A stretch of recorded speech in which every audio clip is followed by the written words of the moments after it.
Okay, good evening. Welcome to the City Council, Norman and Youth of Norman, Oklahoma, Norman Utilities Authority, Norman Municipal Authority, Norman Tax Increment Finance Authority, meeting of March 12th, 2019. Madam Clerk, you may call the roll. Councilmember Bierman. Here. Councilmember Carter. Here. Councilmember Castleberry. Here. Councilmember Hickman. Here. Councilmember Wilson. Here. Councilmember Clark. Here. Councilmember Holman. Here. Councilmember Scott. Here. Mayor Miller. Here. Please join me for the Pledge of Allegiance. I pledge allegiance to the flag of the United States of America and to the republic for which it stands, one nation under God, indivisible, with liberty and justice for all.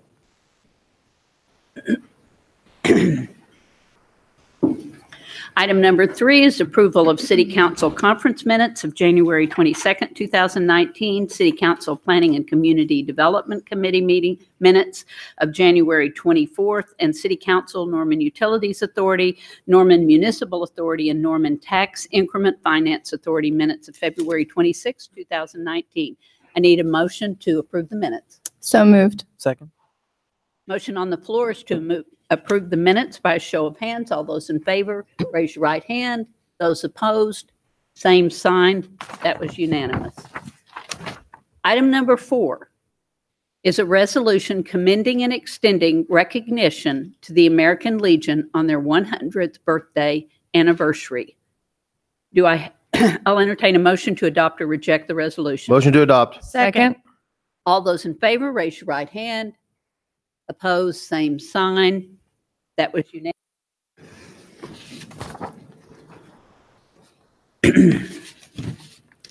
This is a resolution of the Council of the City of Norman, Oklahoma, commending and extending recognition to the American Legion on their 100th birthday anniversary. Whereas the American Legion began on March 15 through 17, 1919 in Paris, France, in the aftermath of World War I, and was federally chartered on September 16, 1919, and whereas the American Legion is the nation's leading advocate for veterans, a strong national defense, patriotic youth programs, and Americanism. Whereas the American Legion built a legacy on such accomplishments as leading the way to create the United States Flag Code, helping start the Veterans Administration, drafting and getting past the Servicemen's Readjustment Act of 1944, known as the GI Bill, which transformed America in the second half of the 20th century. And whereas with a current membership of 2.2 million wartime veterans, the American Legion works for the betterment of their communities through more than 13,000 posts across the nation and around the world. And whereas the American Legion Post 88 in Norman and Post 274 in Little Axe work with veterans and their families to help them receive various benefits such as disability compensation, health care, memorial benefits, and home loans, just to name a few. And whereas both the American Legion posts in Norman will be having various events and celebrations during this 100-year birthday event. Now, therefore, be it resolved by the Council of the City of Norman, Oklahoma, that the Mayor and the City Council of the City of Norman commend and recognize the American Legion in their 100th anniversary. At this time, would Don Schulenberger come up? There's no Urban behind it. Schulenberg. Sorry. You're welcome. Would you like to say a few words? Yes, please. And are you going to tell us where these people served? Do you know where they all served? I'd like to hear that. Thank you. On behalf No, of you have to turn around and. This is a great honor. Okay. us. I don't need that. Supposed to talk that way. You're supposed to address Okay. us, Don. But this is a great honor for the American Legion of Norman. We were formed back in 1919. Our first commander was in 1920, but our American Legion was formed in 1919 in Paris, France by General, I can't remember his name anymore. But anyhow, Teddy Roosevelt Jr. and 2 other colonels gave us the opportunity to help veterans as they came back from World War I, and all wars since then. Our American Legion has formed. We have formed thousands and thousands of posts across the United States, and our main purpose in life is to help veterans and their families. That's our post in Norman right here. We have 2 service officers every Monday from 8 o'clock to noon or whenever we finish to help veterans that are in need. And we hope that all veterans come and see us that need help. And today I talked to Korean veterans. They don't even know if they got problems. They don't know if they need help. And I've talked to some of them. They say, well, I don't want to take money away from somebody else. A veteran does not take money away from somebody else. They've earned it. They've earned every dime that they get. You know, that's what we fought for. I served 20 years, and there's a lot of us back here have served 20 plus years. And this is our adjutant, Joe Gill. Bob Colbert was our finance officer for a while. Eric Grubbs is our adjutant. He's our finance officer. Eric Grubbs back there is our adjutant. And all the rest of these guys are mainly members that come to every meeting that we have. We have meetings the 3rd Monday of every month. And this Friday, from 9 o'clock till 3:30, we have open house. And we hope to see a lot of you down there to come down and enjoy our cake and our hospitality and let the veterans talk to you about what we do for this community. 9 to 3 on Friday at the Legion down on Main Street. 710 East Main Street, you bet. And you know, just the veterans that are 100% from our post, we put over $300,000 into this community every month. You know, that's not talking about the veterans that are stationed in Tinker that live here. This is the veterans from our place that were 100% disabled, or 40% or 50% or 60%. So much money they get, they spent over $390,000 in this community every month. Wow. So, you know, we got to honor the veterans. And, you know, we've got one of the greatest monuments in the state of Oklahoma, right over at Breeze Park. Yeah. And everybody veteran's name should be on there. That's from Cleveland County. That's important to me. But, you know, if anybody else wants to say anything, you know, glad to have you. But I think we all enjoy, we are all going to frame this, and this is something really great from the city of Norman. Thank you very much. It's an honor to have you here.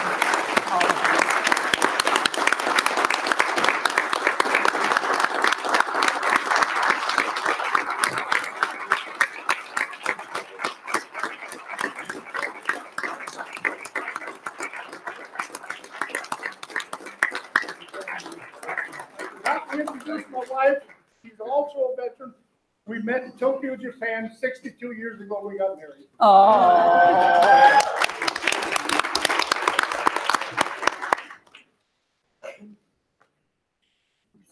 What? Yes, sir. I don't know if I trust you to get up here. I know you too well. My name is Jim Hood, and currently I'm the district representative from this area to the Executive Council of the Oklahoma Legion. But I'd like to point out that Don Schulenberg, BJ, let's see, who else? Bill Finch, and we have one other. So out of that 100 years, 4 members of this post have been state commanders. Wow. And this is BJ Lockett-Ma. If it gets more than 2 or 3 syllables, I get. I just wanted to say that they have done their part. And Norman has always been a part of the state scene. We're Thank proud of you. you all. How many of you served during the Second World War? Is anybody here that served during the Second World War? Yeah. Raise your hand. Right there. Raise your hand. Come on, Bob. I know. Get your hand up. Okay, World War II. How many in the Korean War? I was 92 Christmas Eve. How many in Vietnam? Do we have anyone that did Iraq or Iran? All right. Okay. Any other, did I miss any other conflicts? Yes, ma'am. The Cold War. The Cold War. All right. Thank you all so very much. We appreciate your coming and we're glad we were able to do this. Councilmember Hickman. I just, as a fellow veteran, I wanted to express my sincere appreciation for all of y'all's service. I'm actually a member of American Legion Post 88, although I'm not an active member. You probably have never seen me, but I do pay my dues, and I do look forward to getting involved with you guys when I find the time on my calendar. So I appreciate everything you guys do. I love the building that you guys are in, and you're actually in Ward 4, your building is. And so if I can ever do anything to be of assistance, know that I'm a member of your Legion Post. And I'm happy to do anything I can to be of assistance to you while I serve on council. Thank you. Item number 5 is a proclamation proclaiming Monday, April 22nd, 2019 as Earth Day in the city of Norman and March 22nd through April 22nd as Earth Month. I entertain a motion to acknowledge receipt of the proclamation. So moved. Second. All those in favor, raise your right hand. Those opposed, same sign. That was unanimous. This is it. This is a proclamation of the mayor of the city of Norman, Oklahoma, proclaiming Monday, April 22nd, 2019 as Earth Day in the city of Norman, and March 22nd through April 22nd, 2019 as Earth Month. Whereas Sunday, April 22nd is recognized as Earth Day, and whereas the 18th Earth Day Festival will be held at Reeves Park on Sunday, April 28th, 2019 from noon to 5, and whereas this festival will provide free hands-on activities, demonstrations, and exhibits celebrating the importance of protecting and conserving our Earth's air, water, forest, soil, wildlife, and all natural resources, including healthy human community. Whereas the 2019 Earth Day Festival, the City of Norman Parks and Recreation, Utilities, Police and Fire, and Cleveland County Conservation District, as well as 50 other government, nonprofit, and private organizations will provide booths at which they share messages of respect for our planet in fun, family-friendly, and imaginative ways. Whereas we encourage the community to come be a part of this free public event and learn new things about the world around us. And whereas Friday, March 22nd through Sunday, April 28th is recognized as Earth Month at OU 2019, with free activities and educational seminars held at various locations at the University of Oklahoma and Norman. Now, therefore, I, Mayor of the City of Norman, Oklahoma, do hereby proclaim Monday, April 22nd, 2019 as Earth Day in the city of Norman and March 22nd through April 22nd as Earth Month at OU 2019, and encourage our citizens to make a difference in our community to rethink, reduce, reuse, recycle, replenish, restore, refresh, replant, rebuild, repurpose, and respect. And I need to get approval on that. No, I already did that. Okay. At this time, Debbie Smith, would you come forward?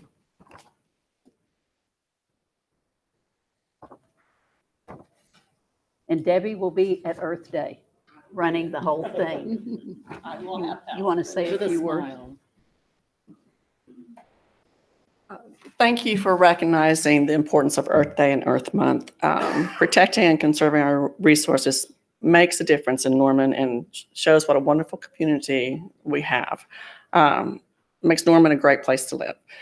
For the second year, we're collaborating with OU for Earth Month, and you can find information. I should have it posted on greennorman.org in the next few days about the different events. There's some fantastic speakers and events that are going on all month. And the final event of Earth Month is our Earth Day Festival.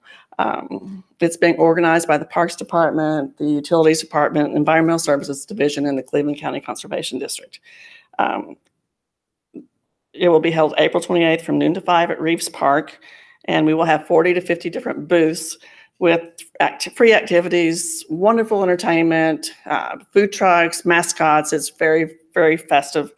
And the winner of the Environmental Control Advisory Board's Water's Worth of Poster Contest will have their poster design put on our Earth Day t-shirts. We'll also have all the posters on display at Stash at Art Walk on the second Friday night of April. And while you're there visiting us, you can check out the 5 different areas that are being painted as storm drains for the artful inlets. So we hope to see you there. And we'd like to thank you again, Mayor and Council, for recognizing Earth Day and Earth Month 2019. Thank you for all your hard work. One more, I did put some schedule events on the back table. Okay, thank you. Councilmember Holman. Yes, one of my favorite events that I look forward to every year, the Earth Day Festival, is held at Reeves Park, which is in Ward 7. And every year that I've been on the council, I've been able to host or co-host the event, and looking forward to doing that again. And any other council members that want to join, I'm sure we'd love to have you help. I think it's from noon until 6 p.m., 5 p.m., and introducing some bands that play and some of the different awards and stuff. It's really fun time. So come join us at Reeves Park for Earth Day. Thank you.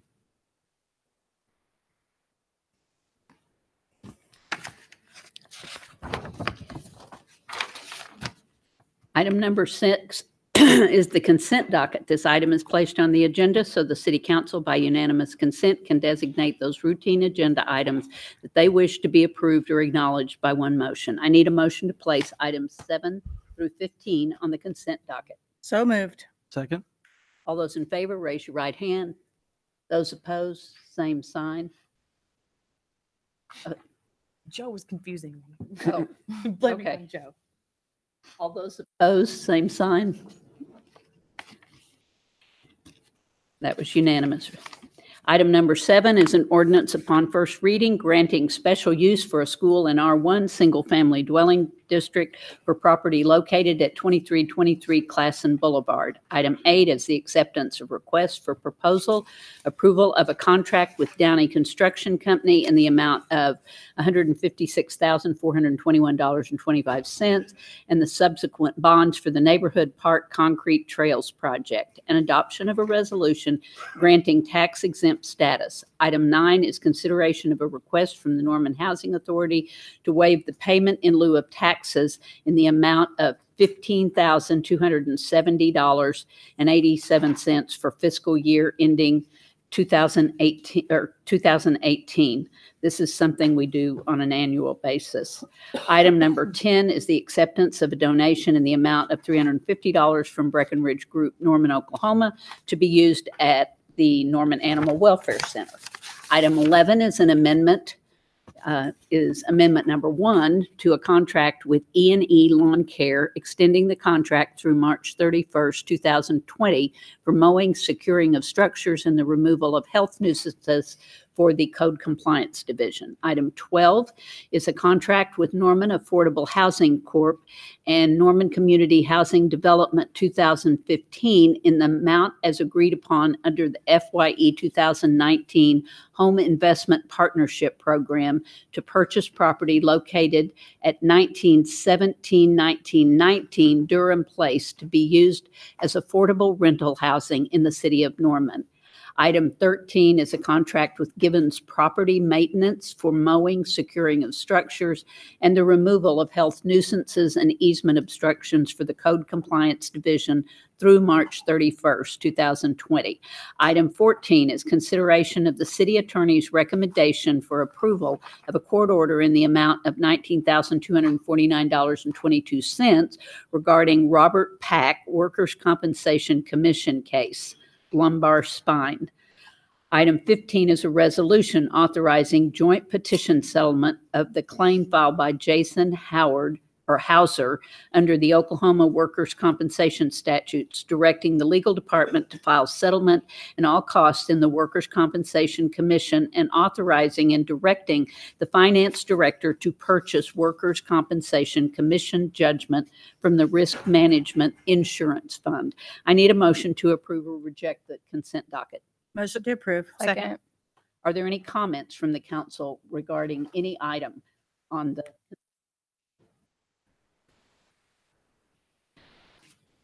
The motion on the floor is to approve the consent docket. Council members, you may cast your votes.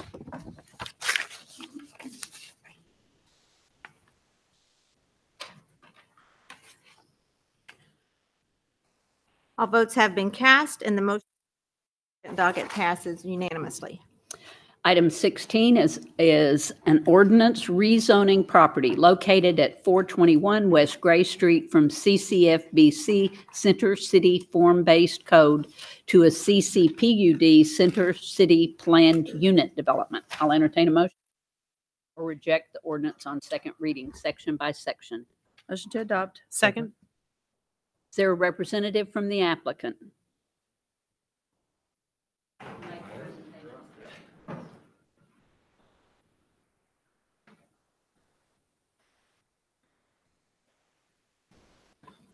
Hello.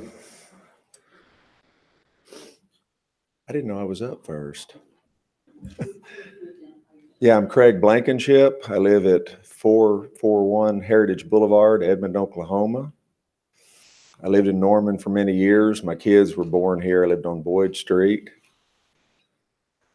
And I'm here to request a PUD for 421 West Gray to allow for processing cannabis. And I want to get my thing started here. Left clicker, I guess. So we're at 421 West Gray Street. So this is the existing view of the building. I purchased that building, in December. That is on, that's on West Gray, of course. It's behind the Sprouts. And that building was built about 20 years ago, and it was a retail paint and paint mixing company. And it's built and it's totally fire sprinkled, and it's got 4 hour. The walls on it are rated for 4 hours for fire rating, and so that's the existing look as it looks today. There's our proposed facade. It would have it would follow all the FBC regulations. And the one thing we would ask is the sign, the new sign regulations of 2 foot. The lettering, we only want 10 inches on the lettering on the sign, but because there's a diameter or a circle in the center of the sign, 2 feet would make the letters would be 6 or 7 inches, something like that. So we requested we go 1 more foot to 3 foot. And that's only in the spot that you see that's in the center where it's the circle. And that part would be 3 foot. And then the letters where it says Herbal House, that's the name of the dispensary, Herbal House. So they would be 10 inches high. Then you would have a couple of lights. That's all per code. The facade would be painted a shade of black, and then and you'll see later we're landscaping very nicely all the way around. So here, this is the riser room inside the building. This is one of the things that attracted me to the building when I was looking at it, is the fact that it did have this. In fact, if it hadn't had that, I wouldn't even have considered buying the room under any circumstance, the building under. That was the deal right there that brought me to it. So you can see it's got a fire command center right there. There's your there's your fire department connection outside. It's right in the front of the building. And then directly across the parking lot, about 50 foot away, is a fire hydrant. And you have a fire alarm inside. And then this is a view of the sprinklers. The entire 100% of the interior is covered under sprinklers, as you can see. And this pic here that I'm looking at, it's kind of dark. I don't know if you can, I don't know if people behind me can see it very well, but that's the rear of the building from the alley, and it's the entire building, front and back, and the restrooms are all ADA compliant. So this is the extractor, and that's a picture of the exact model that I have purchased. I have not taken delivery. Delivery is in a week or two. It's Apex. It's made in Ohio. The owner of the company, Andy Joseph, was an engineer on a nuclear sub. He got into this part-time, extracting just various substances of different types of plants years ago. It was building them on the side, and in the early 2000s, he decided to take the leap and start doing it full time. And as you can see, that probably doesn't make much sense to you, but it has an extraction vessel where you put your biomass in. It's got separation vessels. It's got a small programmable or PLC or a computer up there. It's fully automatic. It's got a pump and a chiller, and then it's got, you see a couple of carbon dioxide, CO2 bottles. One's for filling and then one's for reclaiming. It pumps the CO2 under pressure back into the bottle at the end of the process. I think I have a footprint in here of it. Yeah, there it is. The footprint, and I'm nearsighted, I'm not wearing my glasses, but the footprint is approximately 6 foot in each direction. It's probably approximately 6 foot wide. And then because the pump sits behind the back of it, it requires, you got about 6 foot that direction as well. And they advise you to leave about 3 foot of space all the way around it so you can, you have access to anything. But so it's a relatively small footprint. This phase here is after you do your extraction. You would winterize you may or may not winterize your product out of your cut, but if you do winterize the product, what you're doing there is removing your waxes and lipids, fats from the oil. The reason you want to do that, if you're going to make vape cartridges, you're going to want to remove the waxes. A very important health reason there is, and something that's floating around a lot right now in Oklahoma, and I think that's about to change because of their new labeling requirements, and I hope that happens. But if you skip this process here, and if you made vape cartridges, and if you leave the waxes in the oil, well, when you vape, it doesn't burn as near as high temperature as if you smoked. So you're not going to burn the wax away. You're going to melt it just enough to wind up in your lungs and re-solidify. So by doing that, and that's any reputable vape or cartridge maker, that's what they would do, is they'd run it through a rotary evaporator and then probably further distill it after that. But by winterizing it, what you're doing is they're putting it in a small beaker of ethanol, putting it in a freezer for 24, 48 hours. Then they take it out, filter it, and then they run it through that rotovap that you're looking at. And that's just a warm bath solution, and it condenses the ethanol out of about a half liter of ethanol out of that beaker, and then it falls down. The chiller condenses it, and it falls down back into that second flask that you see on the left side of the screen. Fairly simple process. We'll never be handling more than a half liter of alcohol at one time. And then when you're done with that alcohol, it goes back in the container, goes back in its storage cabinet, and sits there until it's used again. This is a carbon filter. Now, these are what we use extensively at our grow facility, which is not in Norman. And so that's just to let you get a look at it. That particular one, I think that's a 12-inch diameter. I'm not for sure. We have several. It stands about this tall. And what it does, it circulates the air within the room. And that particular model right there, I'm thinking that looking at it, it probably filters probably 1,000 cubic feet a minute. And we have them that'll go anywhere from 750 a minute to 1,500 per minute. So you can filter an entire room in a matter of just a few minutes. And what the carbon filter does is, particularly in a grow area in the flower stage, it removes to a large degree, removes the smell. In a dispensary or a processing plant, that's really not a factor or something that would come into play.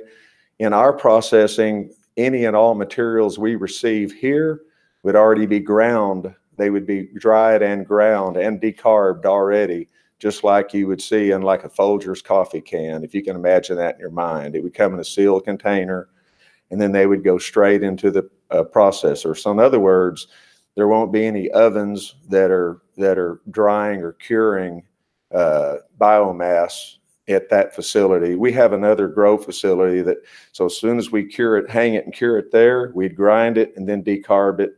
And then it would go into a sealed container and then come here. And like I said, if you looked at it, it would look just like coffee grounds. But we will, I'm just letting you get a good look at what a carbon filter does look like and what their purpose is. Here's the floor plan or the proposed room additions.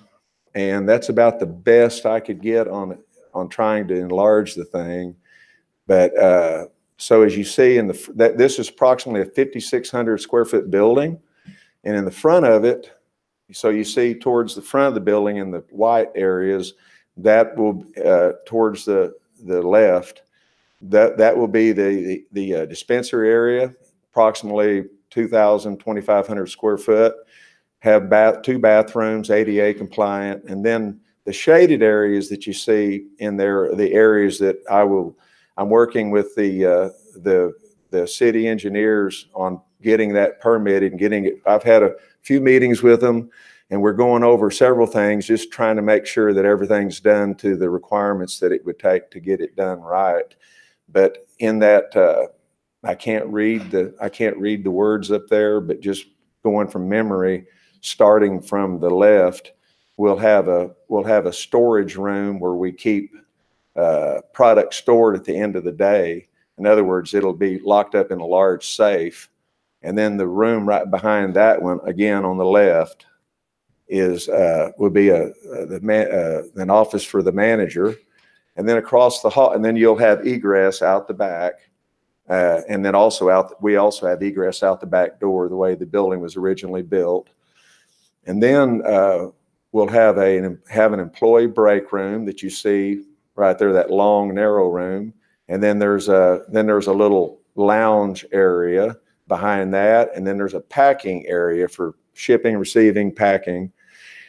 And then there's another hallway on this side that you see, and it has egress also out the back, and then there, like I said, there's a back door that will have egress as well.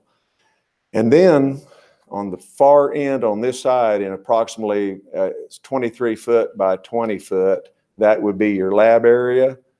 And then in the very corner where we've got, it's 12 by 12 or 12 by 13, something like that, the extractor will set in there.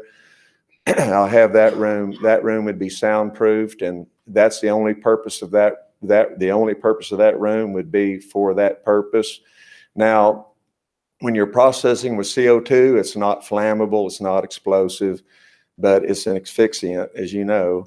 And this uses very small amounts of CO2, and it also pumps back the model. It pumps back into the bottles what it uses, and what it does not use is approximately an amount that would be 5 ounces, something like that. In other words, as you expel breath, a couple of breaths of a human is approximately what you expel, and you do release that through a valve.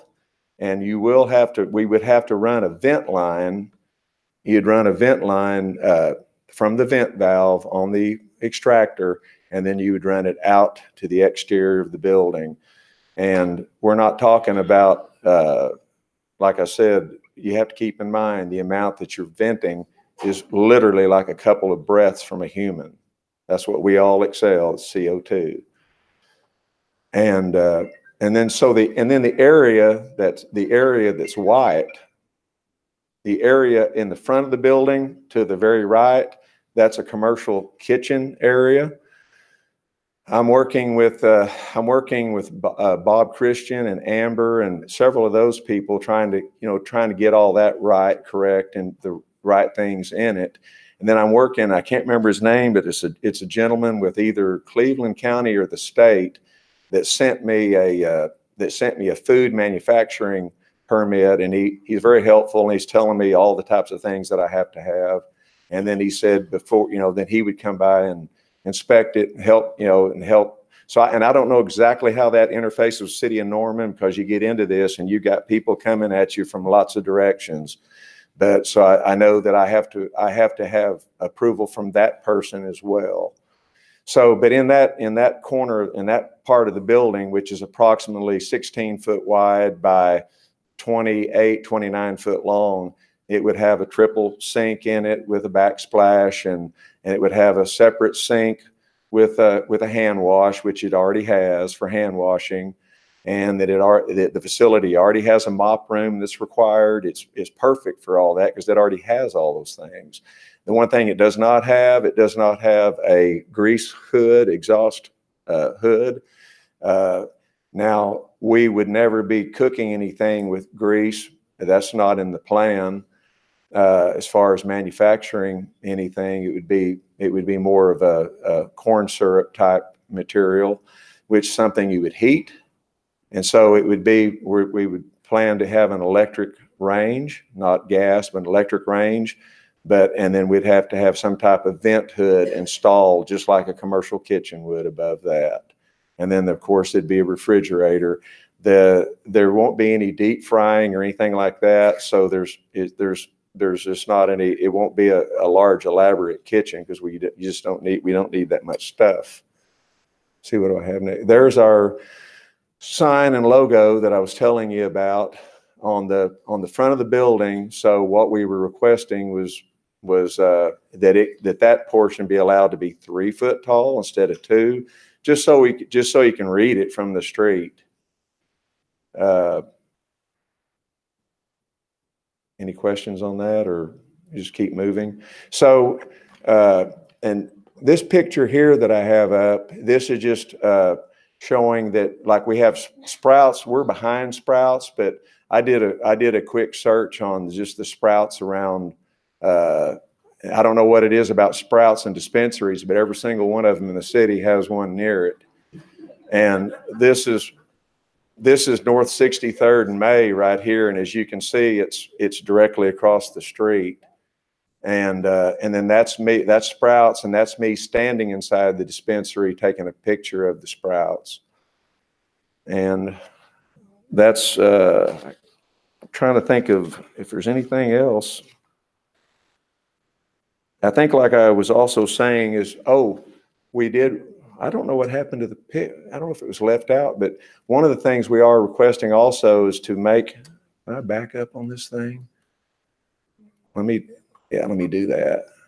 Okay, if on this picture here on the parking lot, what we would like to do is, the way they built that parking lot, several years ago, it makes no sense. Like, we have 3 city lots on both sides of us now, but on both sides is also not to the current code, but it's grandfathered. But both sides have 10 parking lots apiece. This right here has 5 as it is right now. And because we've got 16 foot taken up by a van compliant ADA parking plus the striping, and then we're just so far off of the sidewalks and stuff like that. What we'd like to be able to do is push it out just a little bit still keep it 5 foot off the sidewalks. Like I said, on both sides of us, the parking lots would literally go to the edge of the properties this way and all the way to the sidewalk. What we would like to do is we'd like to go and leave 3 foot on each side, and then leave 5 foot off of the sidewalks.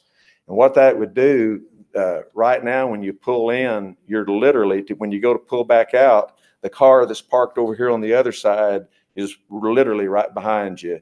And what I could see happening there is lots of fender benders. So to push it out a couple of feet on each side would help. And then also have add two more parking spots coming out towards the street, but still being 5 foot off of the sidewalk. And then what we would do is, and we've discussed this a lot with the planning, is I'd have to put a sprinkler. There's no sprinkler system in there, but we'd put a sprinkler system in and have my original drawing had, which I don't know where it is, but my original drawing had the shrubs in there, but we would have shrubs down each side of the parking lot. And then we would also, compliant to the, and I can't remember the species of the plant of the trees, but it was the ones that are approved. And then we would also out on, in what I call the median area, but out towards the sidewalk on both sides, we would also have trees out there as well. Nice grass, keep it sprinkled, mowed, landscape, keep it looking nice. And the way it is right now, there's basically nothing, and there's henbit everywhere, which is cool. I like the smell of it, but by the time August rolls around, if you're not watering it or anything, it won't look very good. So that's our plan. Is there any questions? I want to make sure that I am clear. Reading your PUD, it says applicant proposes that for this property, the CCPUD allow the following uses: commerce, processing, and dispensing of medical marijuana. Are you intending to grow and do any research at this site? Nope. Okay. And maybe this is a question for our legal counsel. I'm not sure if the word commerce is included in here. Does that just mean the selling? I mean, are we really talking about the one exception on a use perspective is the processing? My recollection is that when it came to medical marijuana, we set up a research, a processing, a growing, and a dispensing category. Is that right? Maybe that's a Jane question, or I don't know, legal. You see, I did have research in my initial PUD. I took it out. And the reason why is because there's really not any research being done at a federal level. And somebody did ask me at the planning meeting, well, what type of research are you going to do? I had to be honest with them and tell them, if I wish I could tell you that, I don't know. And then another person said, well, does that mean you're going to have lots of plants in there? And, at that point, you just say, hey, I don't know. So just remove it. Okay. Let our staff. Do I need Thank you, sir. Just hang nearby. There may be more questions. Hi, Beth Muckala, City Attorney, Assistant City Attorney. You asked about commerce, that language in there. Our uses and our license definitions are based off of the state definitions, which refer to dispensary as the commercial marijuana establishment. So yes, in this situation, commerce would refer again to a dispensary. And what all kind of things can they do under how we've defined processing, or how processing is defined in the state law?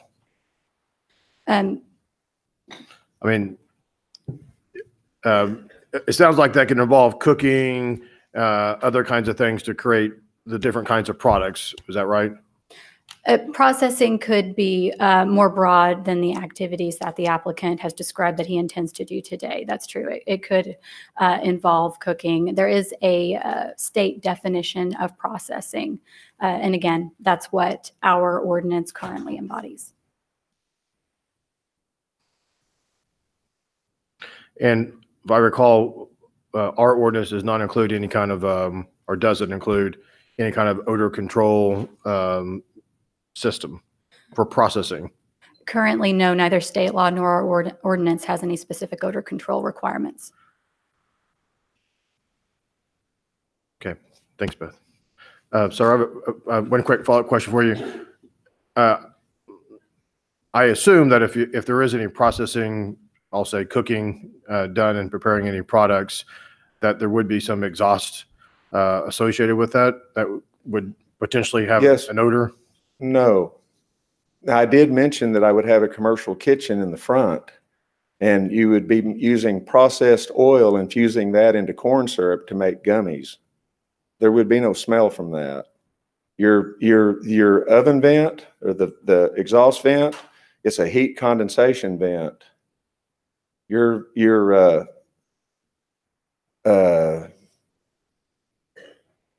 At that point, the plant has already been harvested. It's already been cured. It's already been decarbed. It's already been run through an extractor. It's oil. It's oil. And then you take it and infuse it. And by infusing it into a batch of gummies, you're going to warm up a batch of whatever it is. You could use gelatin, but I wouldn't advise that. You're going to use something, agar, or something, and you're going to mix it. You're going to warm it on a stovetop, pour it in a mold, and slap it in a refrigerator. And I guess that's what I'm trying to understand. The way you're proposing to do it is that you would, sounds like, bring it to this facility already in the oil form.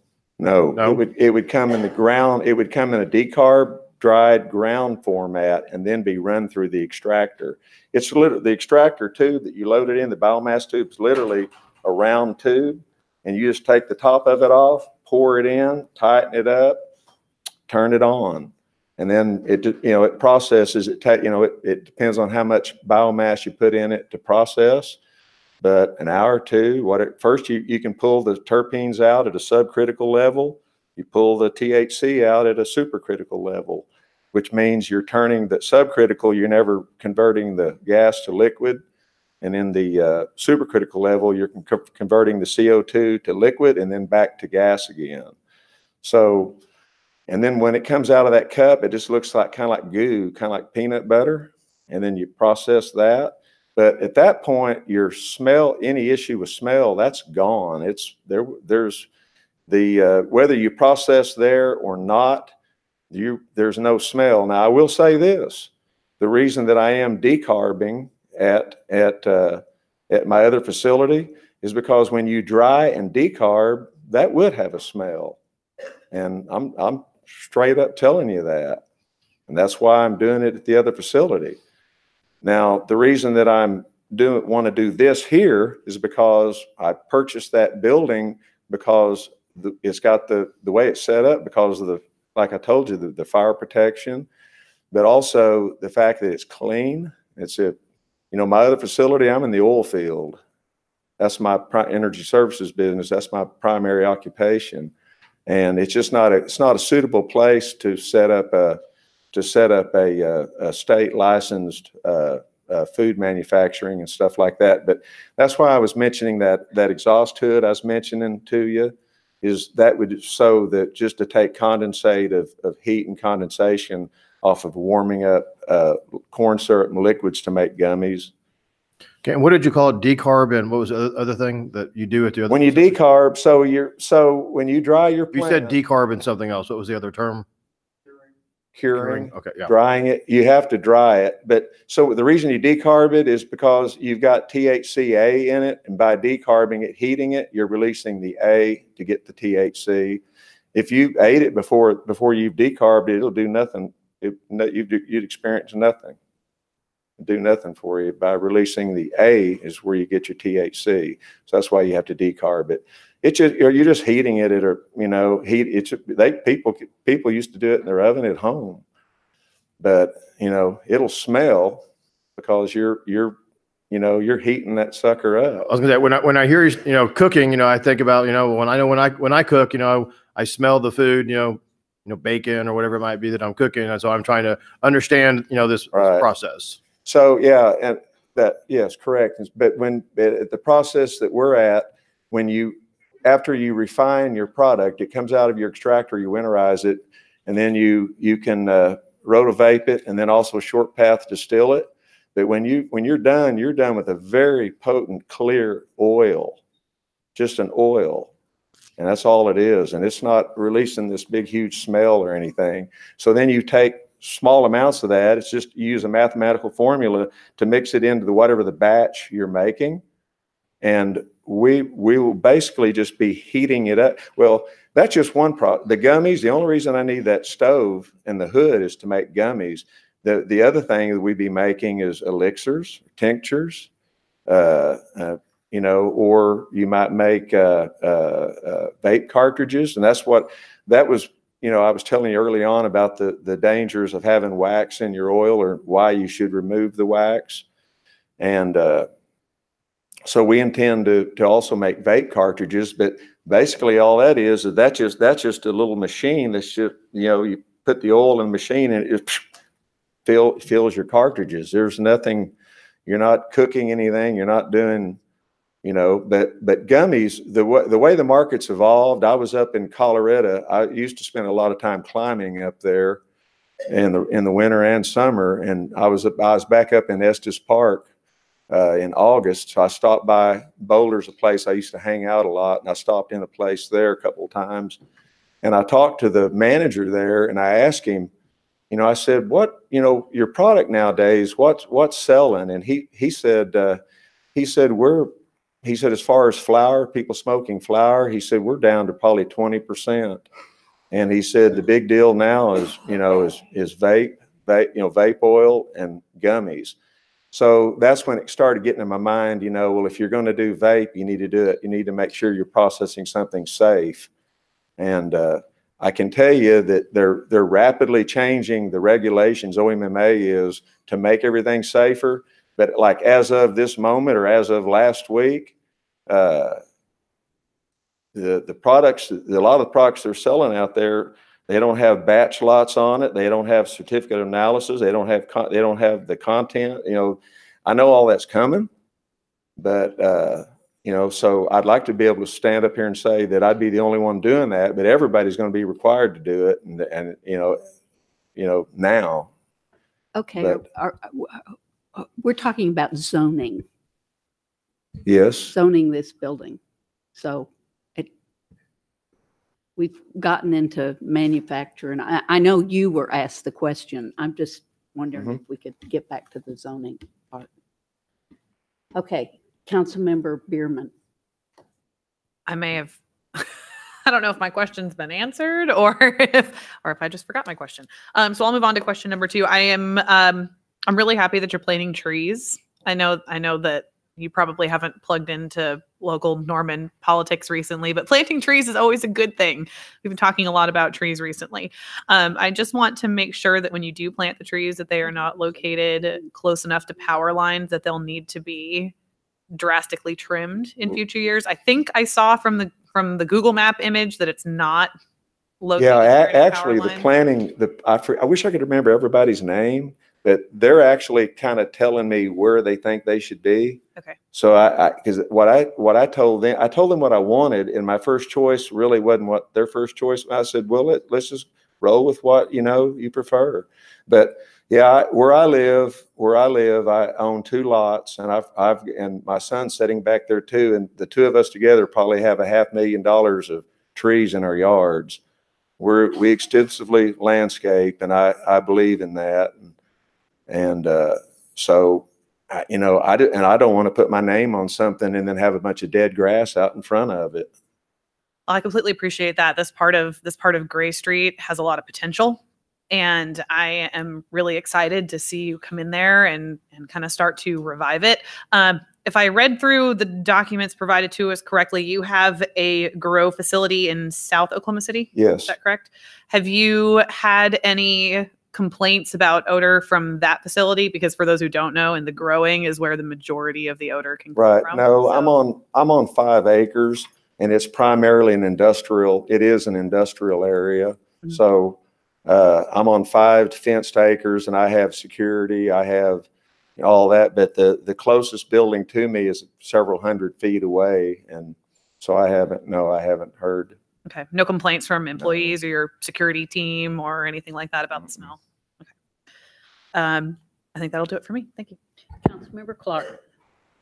I'm having a issue in my ward dealing with signs, large signs, and I want to communicate my concerns that this sign will be larger than what we had originally allowed in the Center City form-based code zoning, just because I have residents that are concerned about large signs.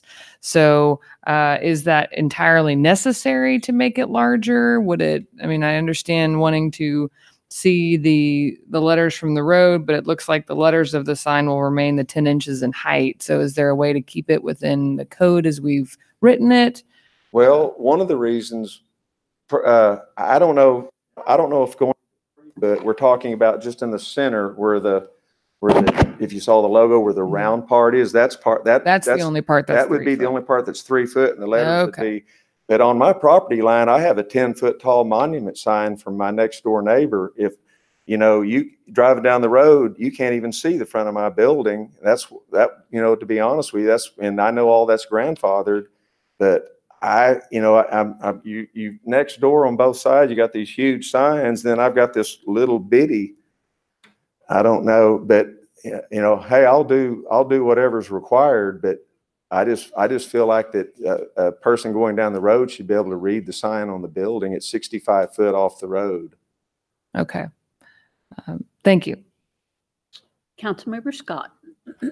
Thank you. From a vegetarian perspective, I'm really glad you're not using gelatin for gummies. And Sure. I'm also wondering, you said that you're going to be doing extraction in-house, and so that would require butane or no? No butane. No butane. Are We're you going to doing use carbon? CO2 extraction. CO2 extraction? Okay. And so that won't have the smell. There was a lot going on earlier when you guys were having the exchange. That's correct. Wasn't sure if he's looking into butane. I can't speak for everybody, but butane that's a long held way of doing it. It can be dangerous. It cannot be. It just that depends was my concern. Depends on the expertise of the person doing it. Okay. But no, we don't. No butane. The only thing that we would be using is CO2. CO2. Perfect. And then wondering how many employees you're intending to hire, and are they going to be Norman residents if you're going to 100% would be Norman. We're moving our general manager grew up on Dawes Street, right over here. And he lives out near Boulder, Colorado right now. Okay. And he moved up there because we sent him up there with our other company several years ago, and he's going to come back. And he's pretty excited about it. So our bud tenders and our hostess and all that, our host, they'll all be local people because, you don't want. I kind of want people to kind of know the local vibe. For sure. And you want them to get involved in the activities of all the local people and all of that. So it really wouldn't make any sense to hire somebody that lives up, on the north side and most people wouldn't want to drive that far anyway. Right. But yes, the plan is to have, you never know until you open your doors, but the plan at any one time would be to have approximately 5 employees inside that facility at all times. Excellent. I appreciate you creating and maintaining jobs in Norman. You bet. I love Norman. The only reason I left Norman, I moved out in the country a long time ago because I couldn't afford to buy a house here. Yeah. I was early in my career. I bought one in the country that I could afford. Thank you very much. Thank you. Any more questions from the council? Councilmember Hickman. Just as a point of clarification in your PUD application, our CCPUD application, would like to ask if you would accept a friendly amendment that would essentially be that the applicant shall not engage in any decarboxylation or curing at the site. And I Googled how to find that word when you said decarb, and I think it's decarboxylation.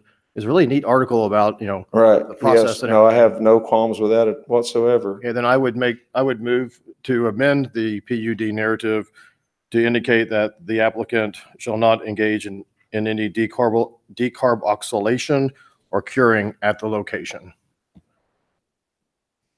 We have a motion and a second to amend the CCPUD. Is there any discussion from the council? I can't say the word. Carboxyl, Neither could you. Okay. All right. We got I it. didn't do that good in chemistry class. Any other comments about the amendments or questions? Everybody's fine. Take public comment. You don't think we need to? Okay. Okay. We have amendment on the floor to, you want to read back the amendment? Decarboxylation or curing on the site. Okay. You all heard it. You may cast your votes on the amendment. We're voting on the amendment. Thanks. Okay. All votes have been cast and the amendment passes unanimously. All right. Now we're back to the zoning application with the amendments. Are there any other council comments? We're talking about the application with, okay. Are there any comments or questions from the audience about this application with the amendment? Final council comments? Seeing none, the motion on the floor is to adopt the amended ordinance on the second reading by a show of hands. All those in favor, raise your right hand. Those opposed, same sign. That was unanimous. I'll entertain a motion to adopt or reject the ordinance on final reading. Motion to adopt. Second. Motion on the floor is to adopt the ordinance on final reading. Council members, you may cast your vote.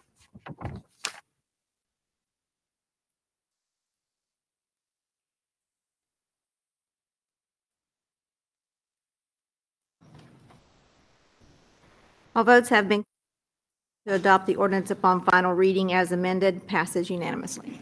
Thank you very much.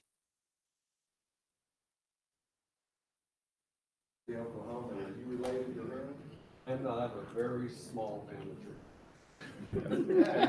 They don't let My me. father has no brothers, my grandfather has no brothers. I'm not. She was my sixth grade teacher also. She's back.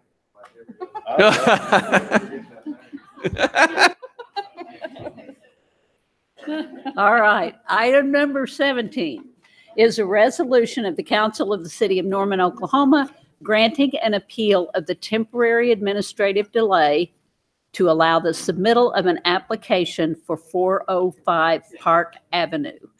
I'll entertain a motion to adopt or reject the resolution. Motion to adopt. Second. Is there a representative of the applicant?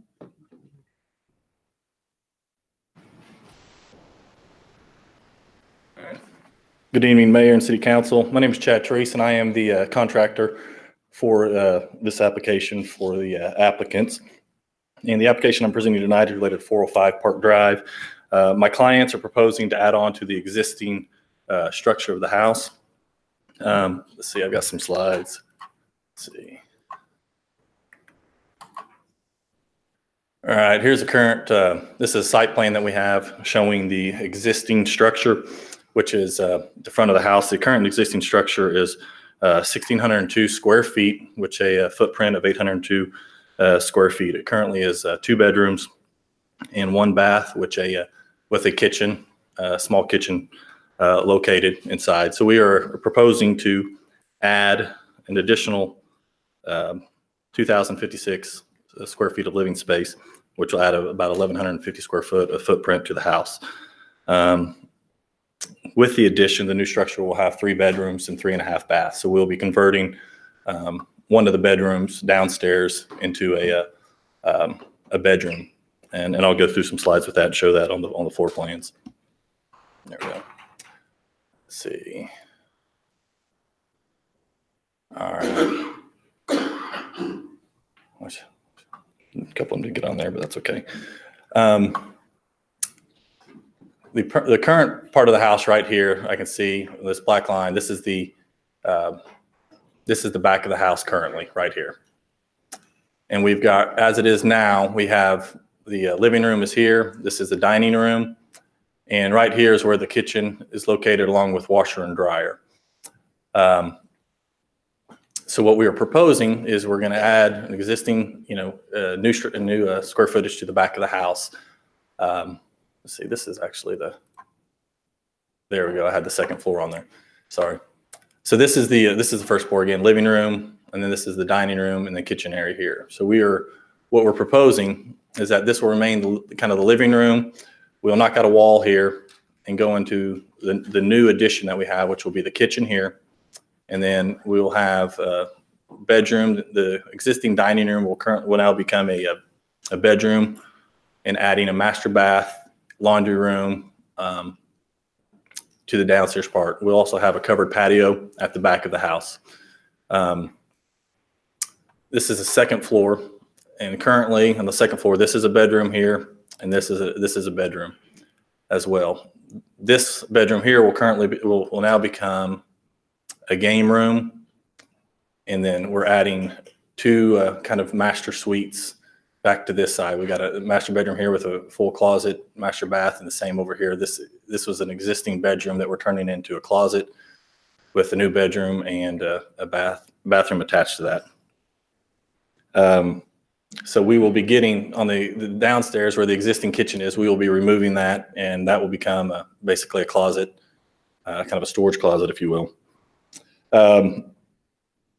So the total square footage that we'll be adding to the house, or not adding to the house, but the total square footage after the addition will be 3,658 square feet. But of that, the footprint of the house will be about 1,150 square feet with that. And let me see. Here's a picture of the exterior of the house as it is now, inside, and then the back of the house. So we will be coming straight off the back of this house with our addition. And one thing that we are going to make sure that we do is that the homeowners are very adamant about maintaining the architectural style of the house. We will be matching the existing stone and keeping everything as traditional to this area and to the house as it is. But it will be a complete remodel, kind of a gut job, and kind of bring everything up, to just kind of modern standards and aesthetics. So the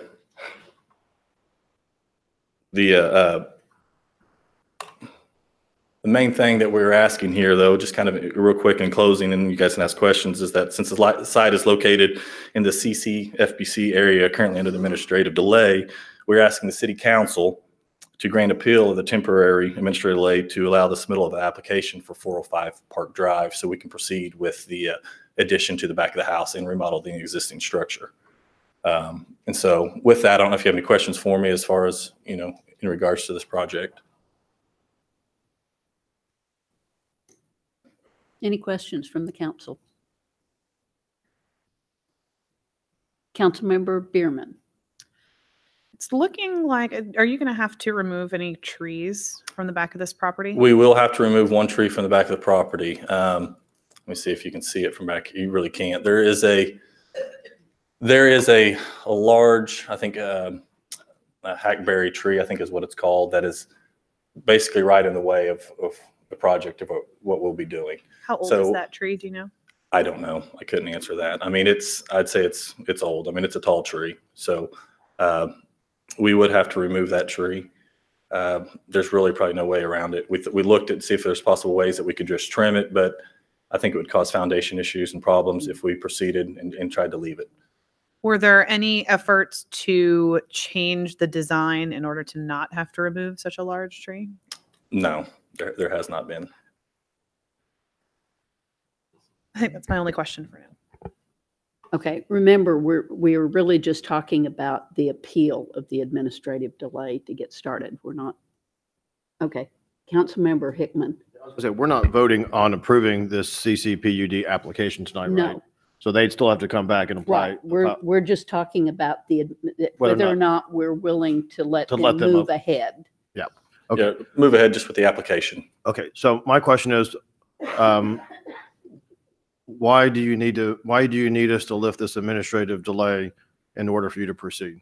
One thing what is your good cause, good reason? I'm a lawyer, so I use that kind of language of, if I want relief from the court, I have to have a good cause, good reason to do that. What is your good cause, your good reason for us to lift this administrative delay?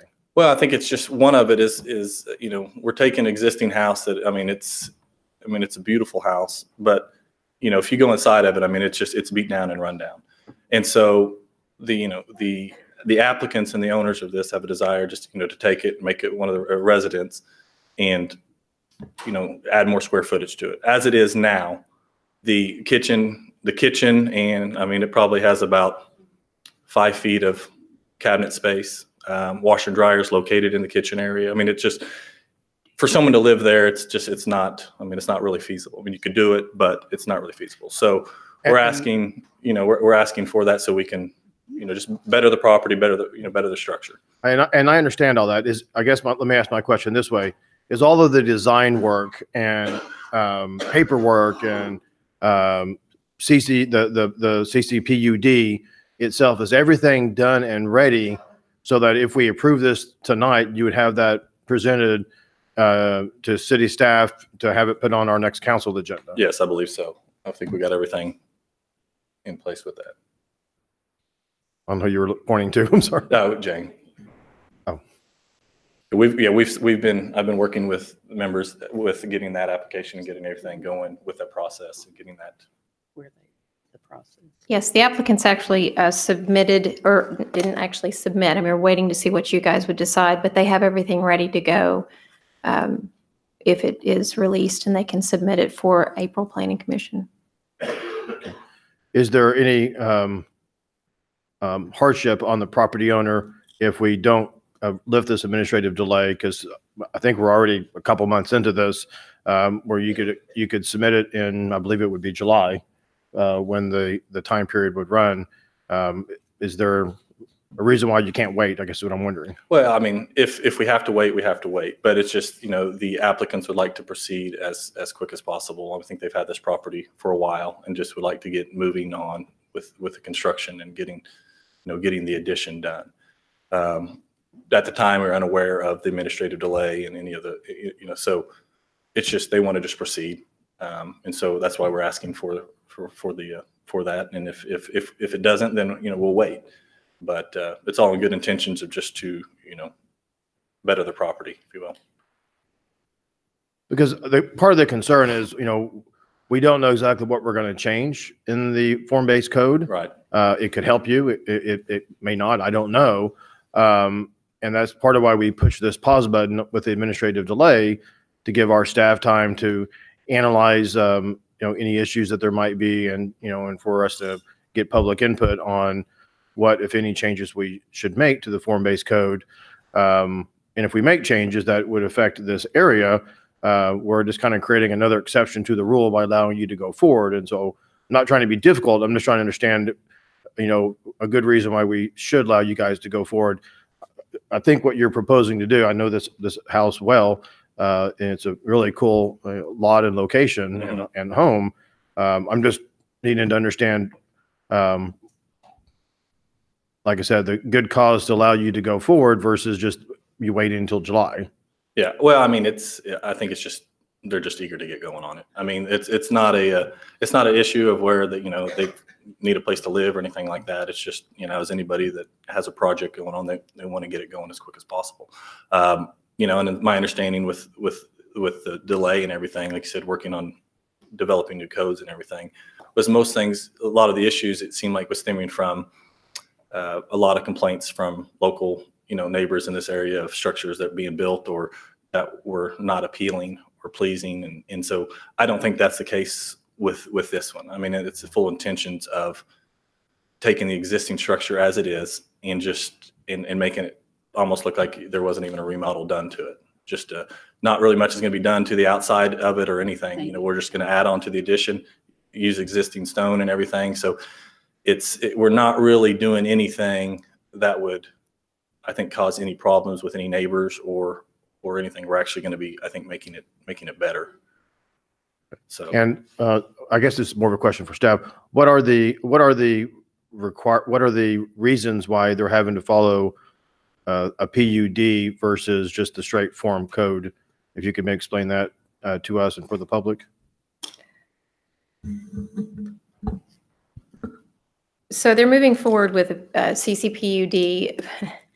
Within this area, this is the detached single family. They would be required, so all of these trees that you see here, that entire area would have to be cleared. They would have to bring it up to, within this area, there's actually 2 lines because of the curve of Park. There's a line that's closer to the property line, and then there's a line that's probably 10 feet back. I mean, I haven't scaled it, but this entire house would have to come up to the property line. So to be able to redevelop the lot, they would have to essentially demo the house. Or put all the add-on in the front. Or put the add-on in the front, and again, clear the site. I do think, before Jane leaves, one of the things we talked about when we talked about the use of administrative delays was not keeping people from making it possible, being flexible enough that people that were remodeling a house, they weren't tearing something down or building something new, that they were remodeling an existing house, that we allowed that. So, or we made it possible for them to do that. Now, this is a pretty extensive remodel, but the house, the front of the house is staying the same, and it's staying a single family dwelling.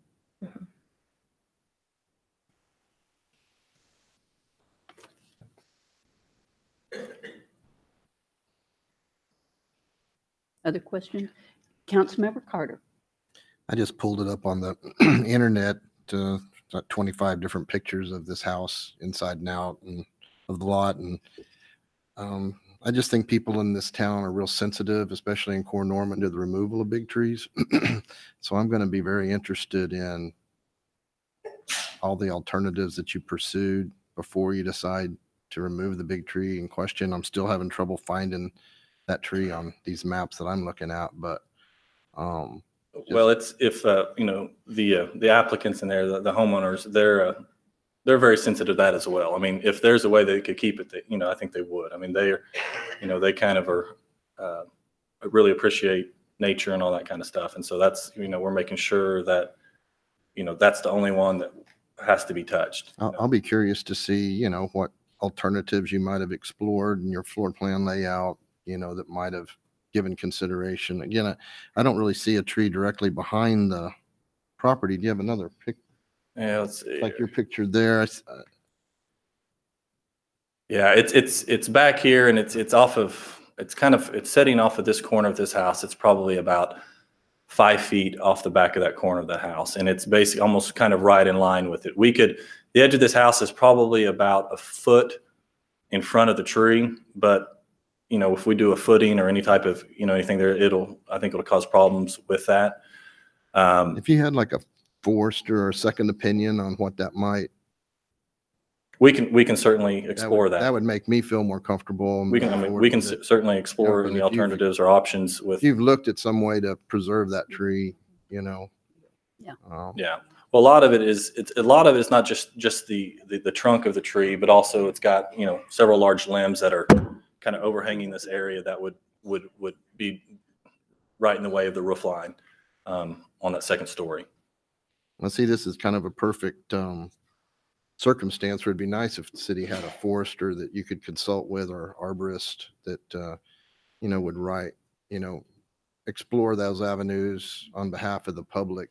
Yeah. In the preservation of the urban forest and canopy. So, well, thank you. All right, appreciate it. Okay, he will, right now, we're just considering the appeal. So he would have time to look into all of that before they come back to us. So, but right now we're just considering the appeal. Councilmember Wilson. I'm just curious about, this is really for Catherine, I believe, the legal precedents for us not allowing other appeals. That would be my concern. The standard in the resolution that adopted the administrative delay said the applicants have to show that processing the application will not undermine the current character of Center City, obviate the purpose of the Center City form-based code or vision, and will not place undue additional burden on the existing infrastructure. And so I think when you apply those criteria, you end up with pretty fact-specific inquiries. And so I don't think precedent is a concern because each application is likely to be so different, especially given those considerations. Thank you. Councilmember Castleberry. I appreciate that clarification from the city attorney. Because prior to that, I was going to say, you really haven't given me a very good reason to appeal this, other than, we're kind of interested in getting going. I mean, you appeal something, as Councilman Hickman says, there's some damages. It's going to cost me a bunch of money if I don't get this done in time. We're eager to get going is kind of a hard precedent for us to walk away from when the next person comes in and actually does have my bank financing is up in 30 days. This contractor's moving on to another project. I'm gonna lose something here. But you guys granted the other guy who just wanted to expand his house and he just wanted to get there quicker. But he was in no hurry, and you guys approved that, but you're gonna not approve me because give me a better reason for an appeal other than we're eager to get going. I think everybody in this area is eager. Everybody's eager to get started on the project. Right. So, I mean, that's not really basis for an appeal. I mean, we did administrative freeze for a reason. And help me. Help me get there. Well, I wish without the applicants being here for them to speak for themselves as far as their, if there's any. Well, they sent you to represent them. So I'm representing them, right. So, I mean, I can't honestly sit there and just give you any other reason other than, we've got a project that we're wanting to get going, and this is a process that we've got to go through. I mean, just, being honest. I mean, are they displaced? I mean, if it was one of those. They're not displaced. We had a fire. We can't move back in our house. We're living in a hotel. We'd like to get back into it. I mean, if this is just, hey, we bought this place, we're not living, help me. I wish I could. Okay. I mean, they're not displaced. I mean, I can't, I'm not going to sit up here and try to make up something that will give you guys a reason to vote in favor of it, so it's, we're just here, just trying to get going and get the application going and start the process. So I wish I could give you a better answer to that question. I appreciate your honesty. Thank you. Okay. Councilmember Bierman. When did the applicants purchase this house? I believe it was last year sometime. I don't know exactly when they purchased it. Well, I did actually look it up on Zillow, and it was January 10th. Yeah, I don't really know. So we're talking 14 months. So that kind of leans me towards kind of the question that Councilmember Castleberry was asking, which is, if they bought the house in January of last year, or 14 months later, there was plenty of time to start the process before now. And so it does seem like a case of bad luck that they didn't start before we realized that we had some problems with Center City form-based code that we wanted to address. So without a better reason, like they are displaced, this home is for an aging parent who is currently displaced, things like that. I just am not seeing enough reason to waive our administrative delay. So, again, I was kind of hoping for a little bit more. I was hoping they'd say, well, they actually bought this in a private sale from someone, a month ago. And I would have loved to have heard something a little different. But the fact that they have had this home for 14 months, they haven't moved forward on anything until now. I sympathize with them. I know what it's like to want to get moving on a project that you're really interested in. However, I'm not feeling like there's enough urgency here to waive the administrative delay. I'm just going to make one comment as part of our discussions about this before.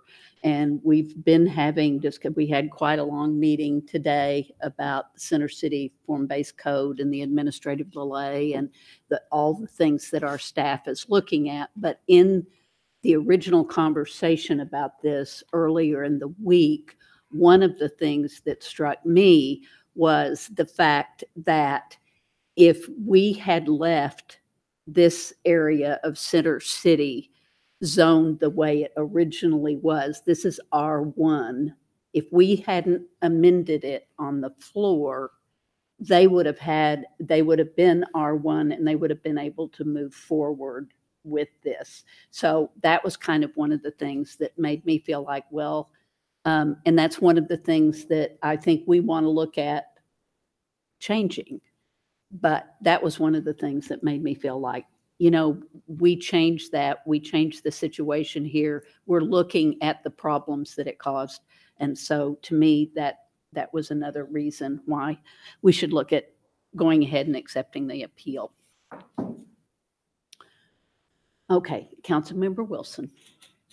I just want to say that I'm going to support this because I feel like when I voted for an administrative delay, it was to kind of get our act together on those big projects and to kind of make sure that we were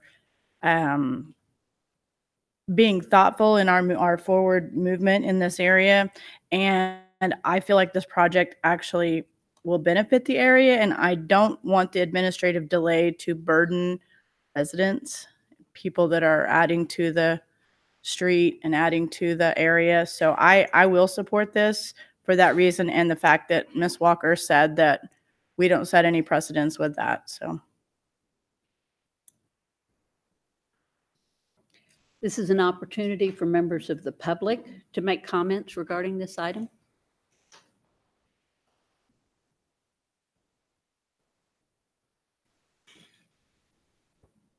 Final comments from the council? Councilmember Hickman. Jane, I got a question for you. Yes, sir. No. Jane. Yes, sir. Do you recall when the city staff, whoever, started first having conversations with the property owners about this project? Was it 2 weeks ago, 2 months ago? This specific project? Yes, ma'am. I want to say 2 weeks ago, I believe. You came in about 2 weeks ago? Correct. Okay. Did we tell them at the time when they first came in about the administrative delay? I believe we did, yes. Yes.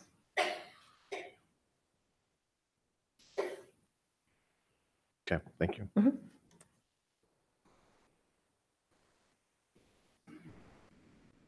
Other questions?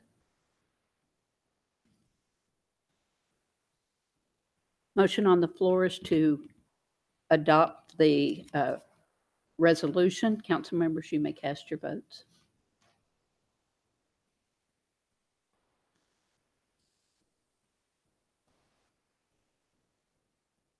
Coming up. Oh, I'm sorry.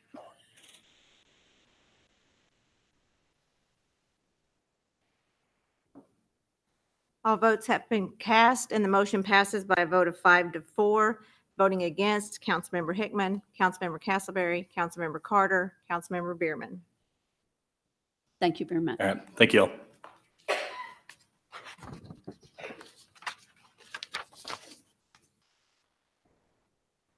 Item 18 is consideration of adjourning into executive session as authorized by Oklahoma statutes Title 25, 307B4 to discuss possible litigation associated with the University North Park Tax Increment Finance District. I'll entertain a motion to adjourn out of the city council meeting and convene into executive session. So moved. Second. Motion on the floor is to adjourn out of city council meeting and convene into executive session by a show of hands. All those in favor, raise your right hand. Those opposed? That was-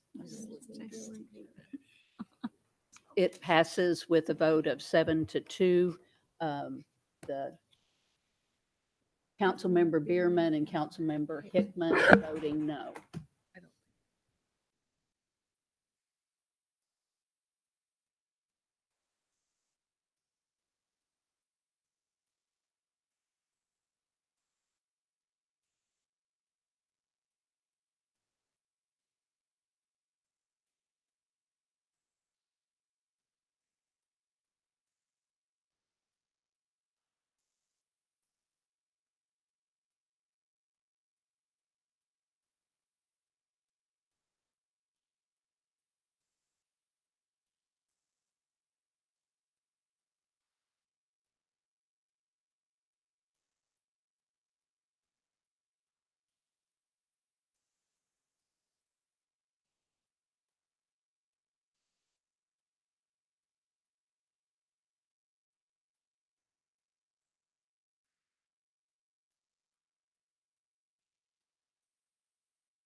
I'll entertain a motion to adjourn out of executive session and reconvene the city council meeting. So moved. Second. Motion on the floor is to adjourn out of executive session and reconvene to city council meeting by a show of hands. All those in favor? Opposed, same sign. That was unanimous. Discussion regarding possible litigation associated with the University North Park Tax Increment Finance District was discussed in executive session. No action was taken and no votes were cast. Item 19 is a resolution expressing the desire of council to enter into a binding agreement by June 30th, 2019, providing for early termination of the University North Park Increment Finance District sales tax and ad valorem tax, directing the city manager to direct the staff to negotiate with related development partners, NEDC, and other community partners to reach a mutually agreeable settlement of all outstanding matters related to the UNP TIF, and directing the city manager to prepare the fiscal year ending 2020 budget based on the goal of sales tax and ad valorem tax increments ending on June 30th, 2019. This item was postponed at the February 12th meeting. I will entertain. I'd like to make a motion to postpone this resolution until March 26th. Second. Motion on the floor is to postpone this resolution until March 26th. Any comments from the council? Comments from the, oh, I'm sorry, Councilmember Carter? No? Okay. Councilmember Scott? Yeah, I just want to make it abundantly clear that this is it. We're not extending this past March 26th. Will not agree to that. In there, yeah. Okay. Any other council comments, questions? This is an opportunity for members of the public to speak. Any comments or questions on the motion to postpone?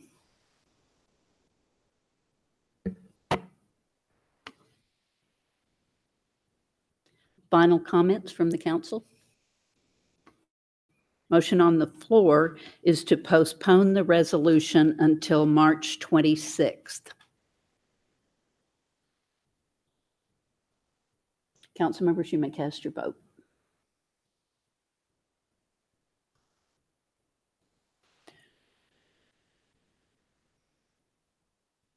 I'm missing someone.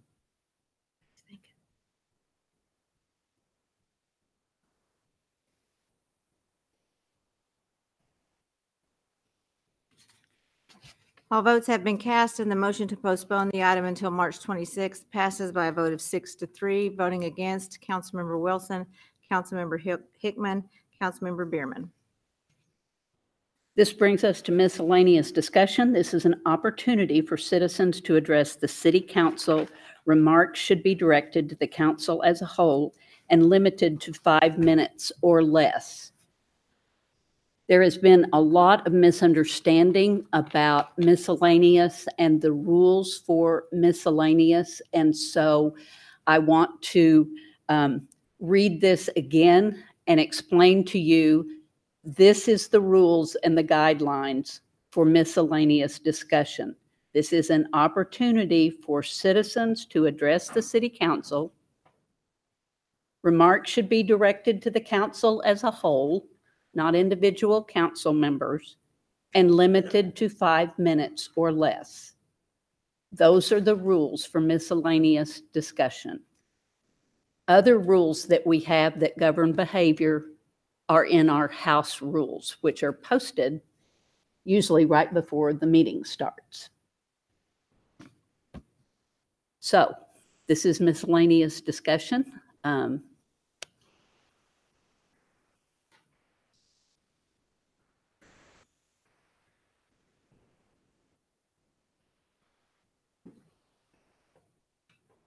Right.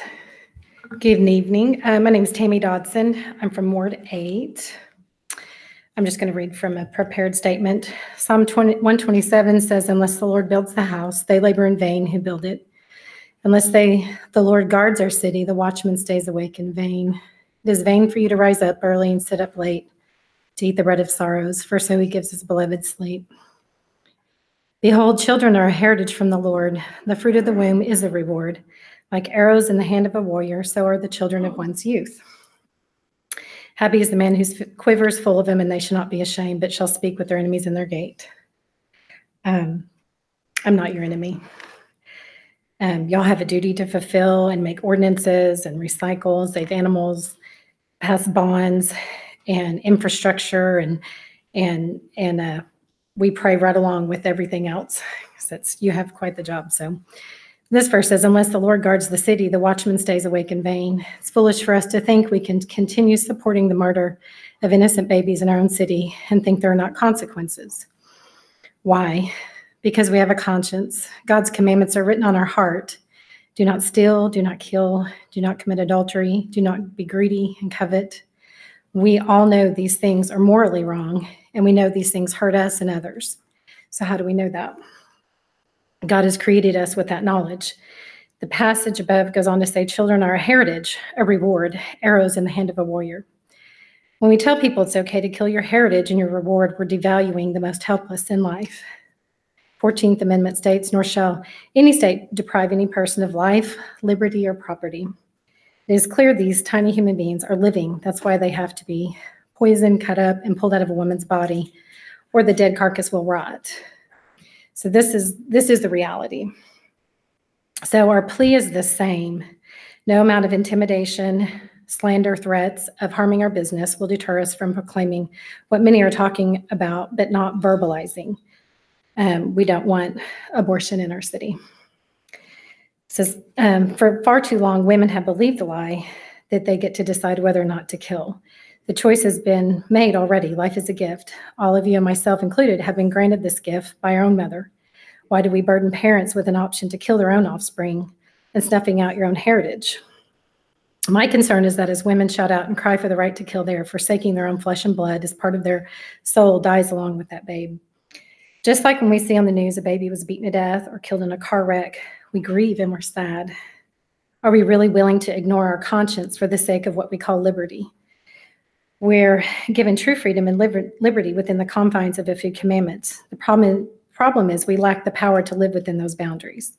I stand here and proclaim to you that I'm not ashamed of the gospel of Jesus Christ, for it is the power of God into salvation. That is true freedom, and it's to the whole human race. One race, many colors. You want social justice? Look to Christ. All of these things you look to Christ. He will not turn away any who come to him in faith. Isaiah 1:18 says, come now, let us reason together, says the Lord. Though your sins are like scarlet, they shall be white as snow. Though they are red like crimson, they shall be white as wool.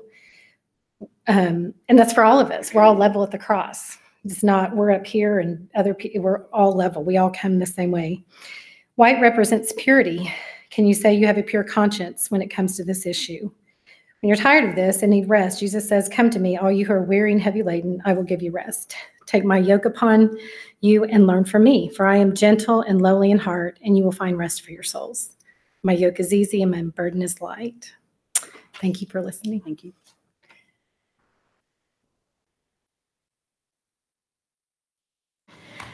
There are 43,600. I am Jennifer Robertson. I live in Norman. Do I need to give my address? Okay, I would prefer not to give my address because some city council people, as well as others, have been threatened by people who proclaim themselves to be pro-life. So if you need me to give my address, I will. Thank you. There are 43,600 plus homeless children in Oklahoma. A whole lot of them live in Norman. There are children that have no foster homes. There are children going hungry every night. These are things that our city government can do something about. We can provide safe places for children. We can provide food for them. The city government has no business and no ability to control women's reproductive health.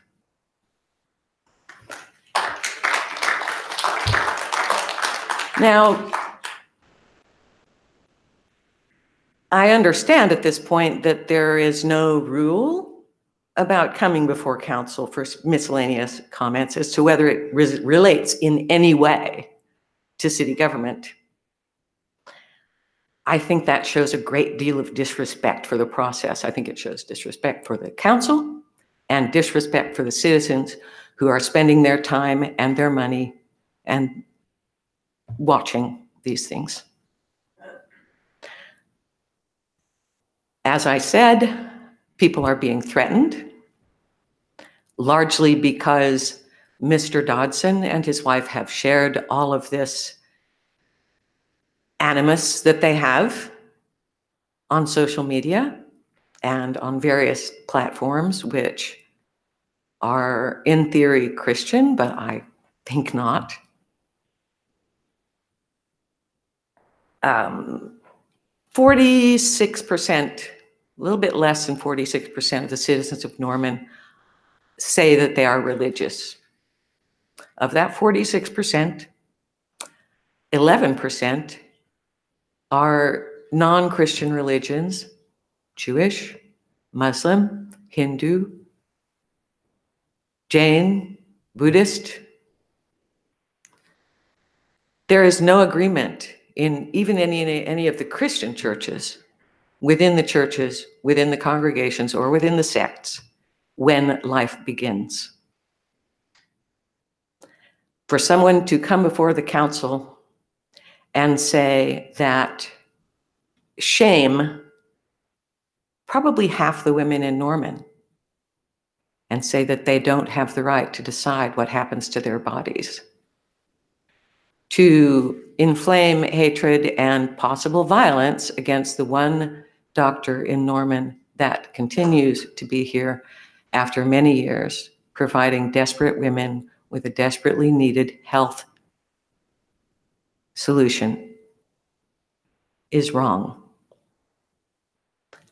I do not expect anyone else to live by my ethics, by my religion.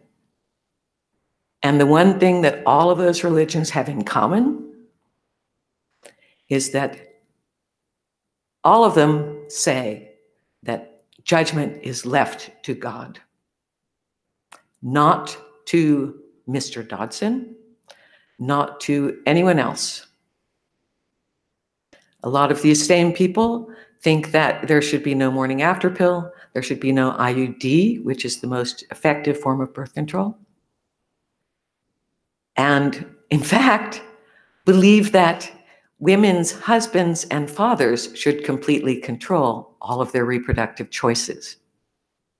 Now, I don't know about anybody else here, but I think of Norman as being a reasonably progressive town, certainly one of the 20th century, possibly even 21st century.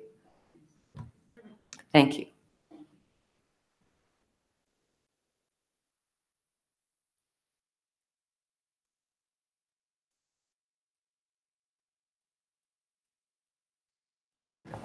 My name is Shane Dodson, and I live in Ward 8.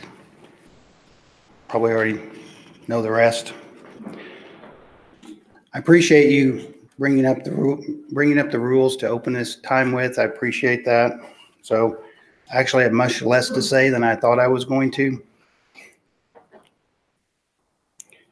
But I did want to address this idea that city business is not moral. City business is moral. Collecting taxes is moral. Deciding what to do with the tax money is moral. Public safety, moral. These are moral issues. You cannot divorce morality from public policy. So whose morality rules the day? I'm sure the polite woman who came up to speak to me prior, she doesn't want to be stolen from. She doesn't want to be murdered. This morality comes as a foundation, and it is God's word. We toss that out, and it's Thunderdome. And holding up signs isn't going to steal your conscience, ladies and gentlemen. So, what is the right way to collect taxes? What is the right way to provide for public safety? Should we provide for public safety? Again, you can't make sense of any of these questions if you don't start with a question of what is right and what is wrong. You're fooling yourselves if you think any different. It is immoral to kill children. I hope we can all agree to that. It is wrong to take any group of people made in the image of God, male or female, black or white, rich or poor, young or old, and declare them as subhuman and therefore not deserving of full protection under the law. Now let it stand as a testimony against the people that have their backs turned, that they're somehow turning their back on what I'm saying. This is a good, I've said this before, this is a good illustration of what y'all are doing figuratively. You're turning your backs on the most helpless among us, the ones who do not have a voice, who cannot speak for themselves. We're speaking for them right now. So it's helpful for you to turn your backs, because that's what you're doing figuratively. You're just doing it literally here. The fetuses aren't human, some people may say, and yet fetuses contain every biological component necessary for human life, just like you, just like me, just like my 4-year-old son. So, as followers of Christ, we believe that every life is worthy of full legal protection. This is a moral position. I'll own that. But don't pretend that what you all do up here has nothing to do with morality, because I find that position laughable. And you're fooling yourself and you're kidding yourself if you think otherwise. So I urge you to repent, to trust in Jesus Christ alone for your salvation, to humble yourselves and submit your life unto him. And he will give you a love for life. Thank you.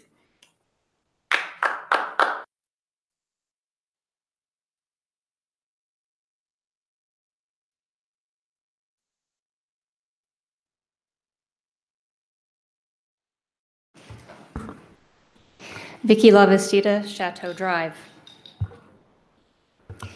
I grew up being taught women shouldn't make waves. Women shouldn't be unladylike.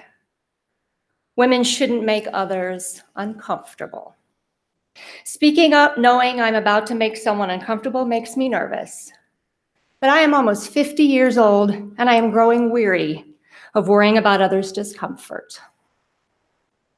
I've heard someone say, speak the truth, even if your voice shakes. So here I am with my shaky voice, about to make a few of you uncomfortable. I would like to address some of the closing remarks from 2 weeks ago.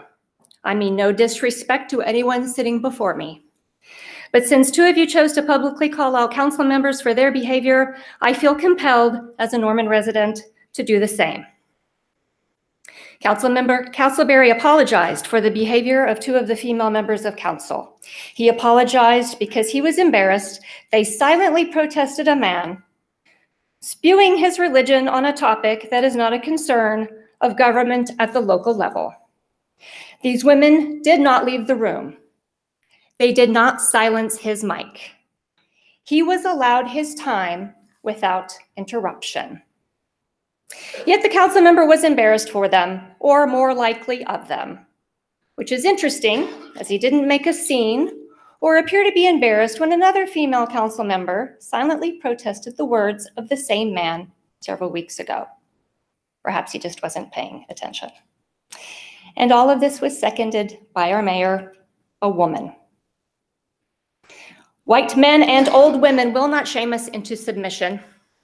White men and old women will not silence us. No one will dictate how we act, what we say, how we dress, or how we choose to protest. Buckle up, ladies and gentlemen, because the future is female. And for all my sisters who have found their voices, continue to speak the truth, even if your voice shakes. Amen.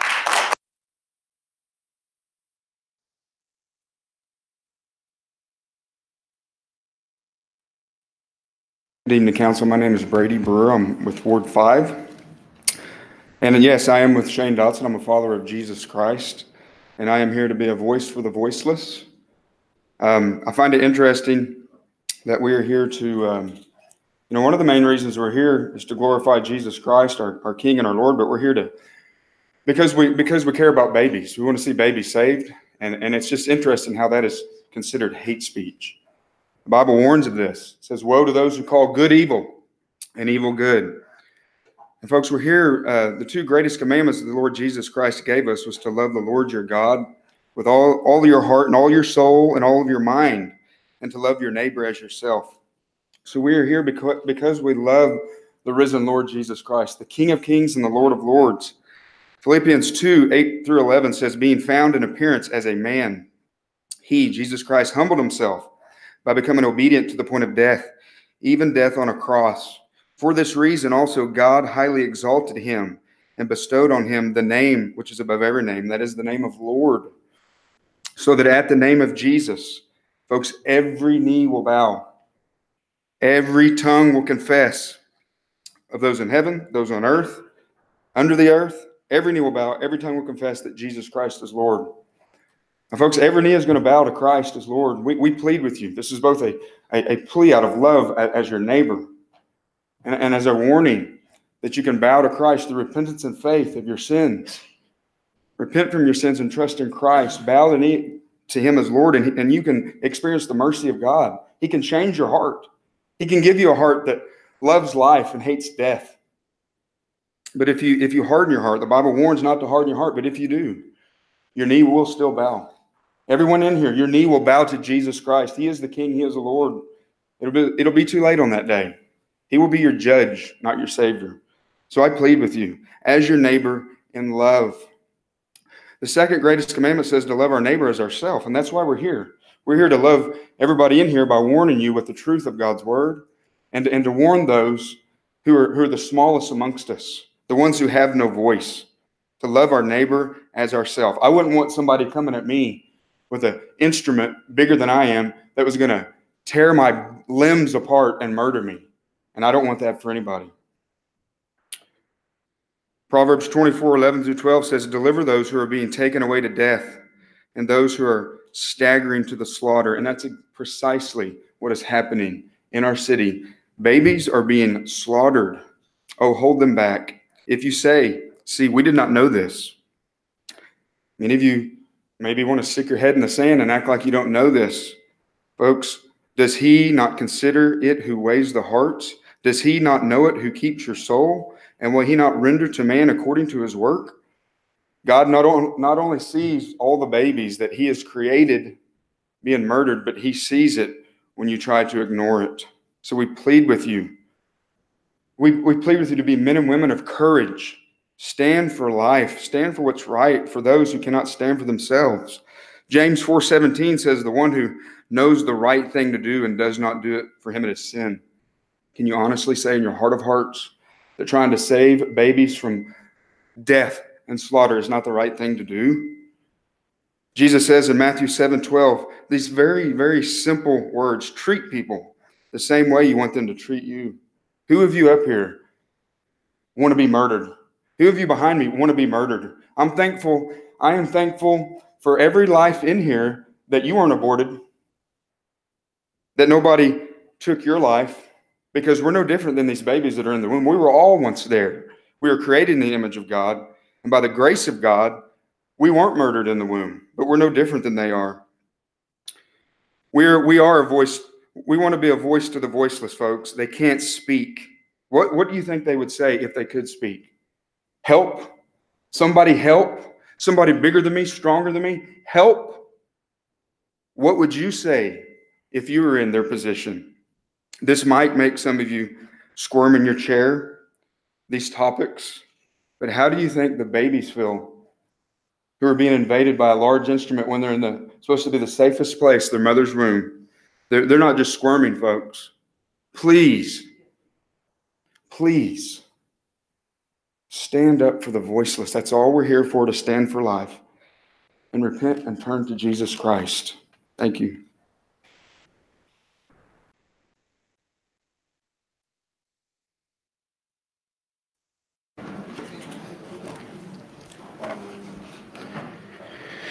Good evening, Council, Mayor. My name is Gary Barksdale. I'm a fourth-generation Normanite, and I am 23-year resident of Ward 8. And I'm okay with those that disagree with me turning their backs on me behind me. But I find it interesting that my council member had mentioned that signs would not be allowed in here. And if you're not willing to subject yourself to the same rules that you ask those of us you govern, then you are tyrants, nothing less. I'm addressing you tonight out of a concern of what's going on behind that dais and what affects the citizens of this wonderful town that I call home. Whenever any elected official, while in their official capacity, behaves in a manner that results in any private citizen unjustly suffering as the result of their actions, it is the responsibility of free men and women to voice their concerns. And I stand in front of you as a free man. A government official on this council acted in such a way that incited her echo chamber to call for the destruction of a private citizen's business. That's tyranny. Another government official on this council made public false accusations that a private citizens with whom she disagreed of hate speech, falsely accusing her constituents of hate speech, falsely accusing her constituents of misogyny.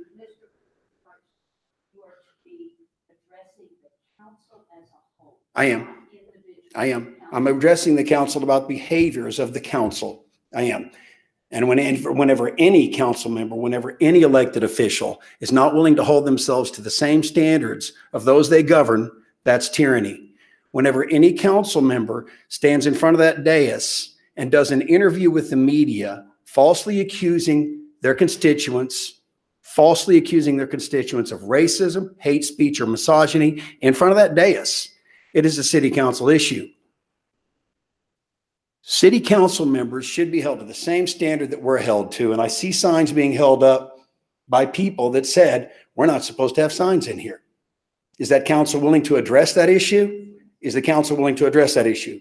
My question also is, how is it allowed that a council member can be on a ward page? And I apologize to anybody in here for my words, but I'm simply quoting a council member that accuses half the people in this city of being patriarchal assholes.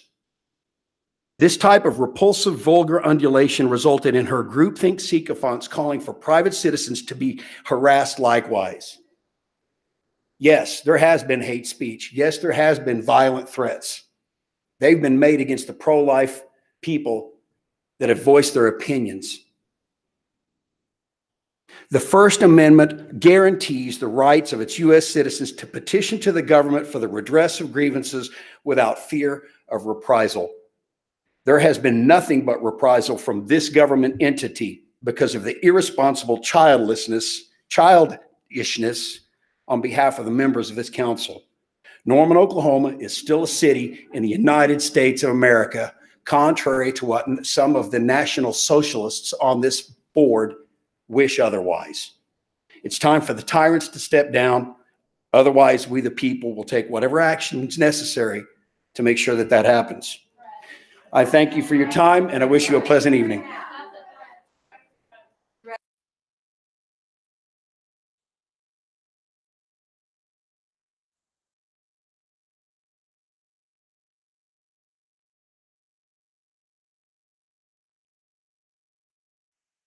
The meeting. Is there anybody else that has something to say?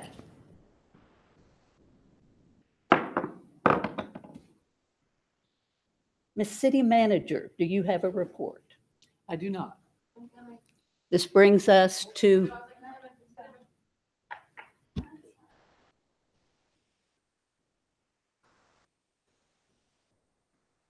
Lauren Lackey, 1130 Grover Lane. I'm going to take us on a bit of a detour. I'm here to talk to council about residency requirements for council representatives. I discovered today that the home my Ward 4 representative claims as his residence is again available on Airbnb after being removed from the site a month before Mr. Hickman's mayoral campaign and had remained off the site up until at least a month ago. There are, as of 7:30 p.m. tonight, 5 days available in March, 25 in April, 20 in May, 20 in June, Miss Lackey. 31 in July, and 31 in August. This is miscellaneous. You have to address the council. I am. I'm addressing you as a whole. If you'll let me, I got getting right there. Right, like, did you hear those numbers? So all of July, all of August. I know because of the flimsiness of our charter in regards to residency requirements that my representative is quote unquote legal, but tonight I am asking all of you to acknowledge that my ward rep is in no way following in the spirit or intent of the law. I do not believe any of you but believe that he truly lives in the Sharp house that's available on Airbnb, even if you've been there for a photo op. So does this mean if a Norman resident owns multiple properties and pays utilities or even has friends that will sign a bogus lease for them, that they can pick and choose where to claim to live and therefore have a choice of multiple wards to run for office, whether they truly reside in that dwelling or not? I hope not. There are two things I would like you as a council to do. One, amend the charter to strengthen the definition of residency and be specific about the requirements and the validation process of those. Also, any and all penalties for breaking them. Second is something you can all do tonight. Acknowledge what we all know to be true and speak out against it, as Mr. Hickman, a lawyer, will surely tell us he is legal, which is technically true, but at least on the issue of residency, he is ethically bankrupt. If you do not hold your colleague accountable, you are complicit and your ethics are in question. You should demand that by the next council meeting, he either moves into a Ward 4 residence and apologizes for subverting the trust of his constituents, or that he steps down, lives wherever he wants to, and allows another Ward 4 residents to lawfully represent their ward, but to do so with ethics as well. Thank you.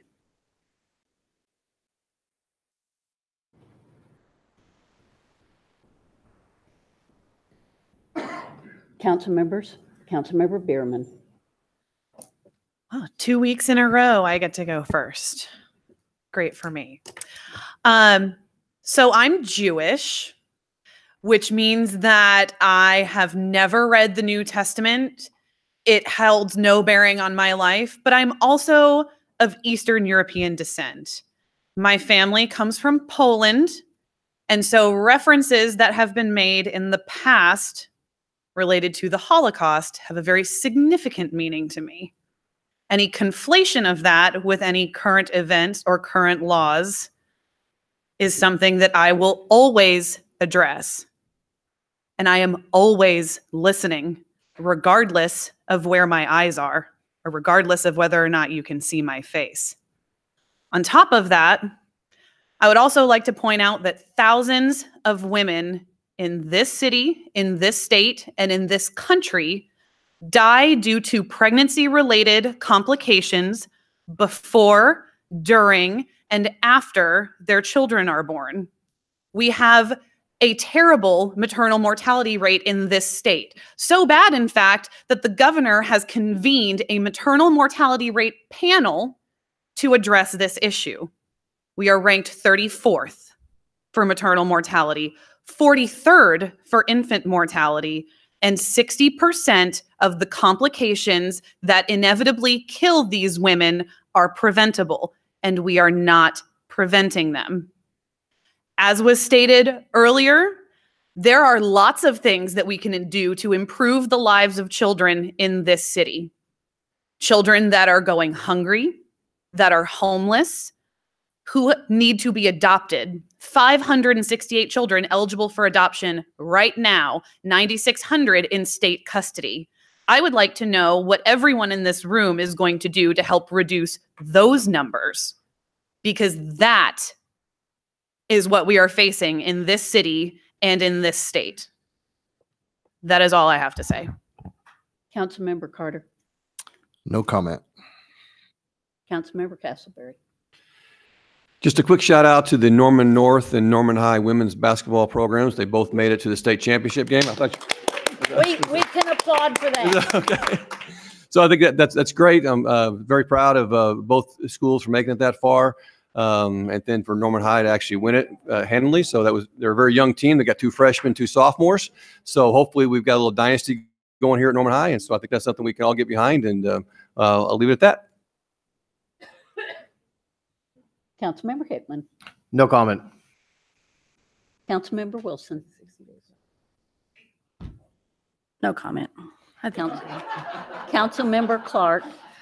I would like to say thank you to the 65 plus volunteers that rolled out on Saturday for the joint Ward 6 and Ward 8 cleanup of Sutton Wilderness. That was our very big one. Yeah. Good job. Okay. And we picked up almost 400 pounds of trash. And it's worth pointing out that that was a partnership not only with Norman residents, but with 6 different agencies, including the Stormwater Division of Public Works, Parks and Recreation, the Norman Police Department, the Homeless Outreach Division, City Council, and the Blue Thumb Volunteers. So that was pretty awesome. And we lucked out with the weather. A little windy, but it's Oklahoma. So get used to it, right? You may have seen articles recently about a little bill called Senate Bill 1001. That is authored by my pal, Senator Lee Wright, and it preempts the city of Norman from creating an ordinance that will deal with single-use bags. Regardless of how you feel about that ordinance, I hope we can all stand together and value local control and recognize government overreach when we see it. I think this is very much a local issue that deals not only with our environment, but with health and safety by protecting our drinking water in Lake Thunderbird. So I am mounting a campaign to defeat it once again. I've spoken to Mayor Holt, and he is supportive of our effort to defeat this bill and again stand with local control. And I plan to reach out to Mayor Bynum and also to elected officials in Edmond and Midwest City, because they too have curbside recycling and are dealing with the same problem that we have, that we can no longer recycle plastic bags. So keep an eye on that one. As one of my friends on council likes to say, shenanigans are afoot. So we'll actually be discussing, if you want to know more about what Norman is considering, on Thursday in oversight, right over there in the conference room at 4 p.m., what our current proposal looks like. I would love your feedback. So please join us then. Just to make sure we get it out there, the Senior Visioning Conference is Friday at the Moore Norman Technology Center. I know that not every... I just want to make sure. Never mind. Sorry. Okay. Forget I said that. But I have one more thing, talking about the value of children. I had a very eye-opening conversation with a special education teacher in Norman Public Schools before the meeting tonight. And I was really upset, and I'm going to try not to get choked up telling this story. So we talk about being an inclusive community, and we've recently hired an ADA technician to help us with the updating of our ADA plan. We're working on making sure these voices are heard and that we're having services provided. But I feel like, and on accident, we have overlooked the children in our community with special needs. So Norman Public Schools does such a great job of providing services for children of all abilities that we have families that will move here to get that kind of special assistance in our schools, which I think speaks volumes about our public education, and I'm incredibly proud of that. But I am very blessed to have 2 able-bodied children, and they drive me crazy sometimes. I'm happily married, so I have help in my home managing our children. And if you have kids, it can be challenging at times at all stages. I don't think there's any particular stage that's easier than the other. But the story I was told tonight dealt with a single mom who likely has mental health issues, and an 11-year-old son who's nonverbal and has reached a point where he's physically strong and has some explosive, they're more than tantrums at this point. And so the child had come to school with marks on his face, indicating abuse. And with mandatory reporters, she informed DHS and was told, well, where are we going to take him? We have no autism centers in the state of Oklahoma. So our state departments are ill-equipped to take care of our children. And so even when things are going well, in the city of Norman, there are no daycare centers for children with different abilities. So for parents who are working so hard and doing their best and might need some help, especially those single parents, there's nothing here for them. Yet we statistically, according to this teacher, and I've asked her to send me the numbers, have more families with children with different abilities because of the services Norman Public Schools provides. So we talk about what are city issues, what can and cannot do. That is something I would like to see us work on. I would like to see us address the children that are here now, that we are failing, because no child deserves that. So that'll be something that I'm working on. If you have some creative ideas on how we can approach that, I'm all ears. I know that we have the wonderful Among Friends facility for adults with special needs, but I want to look at our children. I want to focus on them with this issue. So come see me if you've got some ideas on how as a community we can help that part. Thank you. Councilmember Holman. Would echo some of the comments made about the plastic bag issue. I spent some time at the Capitol last spring, going around talking to legislators, trying to get them to not preempt the city last year. I've also one of the council members that has been to what's called the Batliner facility in Oklahoma City. It is the facility that processes all of the recyclable materials in the entire metropolitan OKC area. So getting a personal in-depth tour of that facility and how it operates, and hearing from the people that work there, and hearing how big of an issue plastic bags really are, and that really they cannot be recycled. They can't really even run them through the machines. They cause all sorts of problems there. One of the first things I brought up to the manager of the facility was, oh, well, can't people take them to Walmart? Because they recycle them, right? They do not. There is nowhere for Walmart to take them to be recycled. So they're not being recycled if you take them there. And the markets has a lot to do with China and what they're buying. And basically it's become unaffordable, or not, it's basically cost prohibitive to even try to recycle them. So there's not a market incentive to recycle plastic bags anymore. The machinery really can't handle them anymore. And so there's nothing else to do with them but put them in the landfills, or they end up in the trees and the bushes or in the waterways and things like that. So, I think when the federal government and the state government, other entities fail to act on an issue like this, I think it's up to the local communities to come up with solutions. And I don't know if a fee or a ban is the right thing for Norman or what we should do, but I do know for certain that I, on this council, know what is better for Norman than anybody at the state capitol in Oklahoma City on this issue. And so I would like to maintain our ability as a council to make the decision that we feel is the best for Norman when it comes to plastic bags and how to manage that problem. So I feel that way pretty much about most any preemption type laws that come from the state government. So outside of that issue, I do want to comment, and Mayor Miller may have some other comments because we went on this trip together, but we got to spend a couple days in Washington, D.C. last week.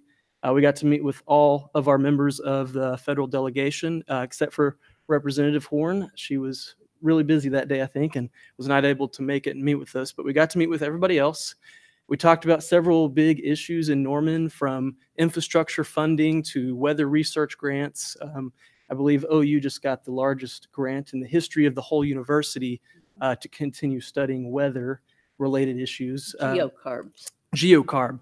Down at the Weather Center, which is also in Ward 7. We talked about, to many people that live in Ward 8 or on the west side of town, the Indian Hills Road and I-35 interchange.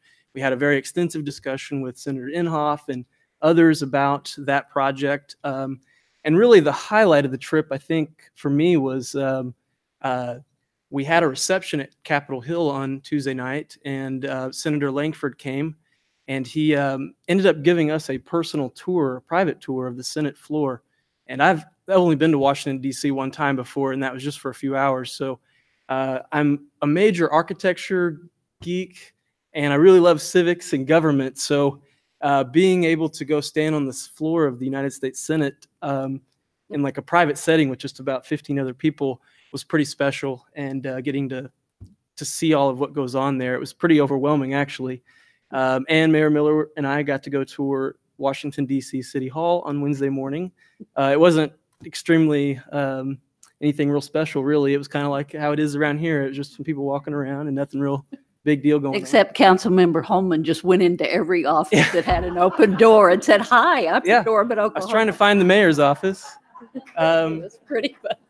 And their council members are full-time employees. And they make over $100,000 a year.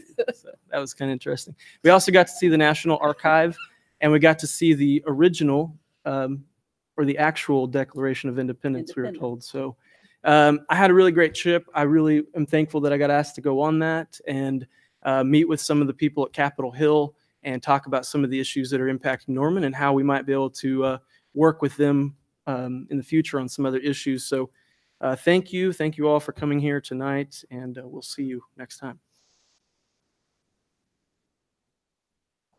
Good evening, everybody, for coming, or who came tonight, and who are viewing at home. Hello. I want to say thank you for everybody who came tonight. Everybody in this room is very passionate about Norman, and everybody who I'm sure is viewing at home is also very passionate about Norman. Everybody on this dais is very passionate about Norman and about issues that go on in our city. So I want to thank everybody for taking the time to be here, and I want to thank my colleagues for sticking it out and for what can be a very rewarding and also thankless $50 every 2-week job. So it can be fun and it can be not so fun. Feeling pretty tense about some of the comments that were made in here tonight. I think that we could cut that tension with a knife, butter knife. We could probably just whip right apart.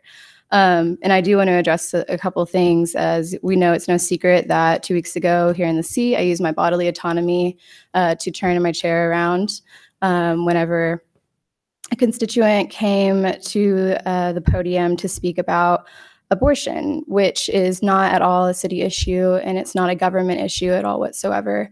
Politicians don't get to dictate women's bodily autonomy or reproductive justice, just like we don't dictate men's reproductive justice.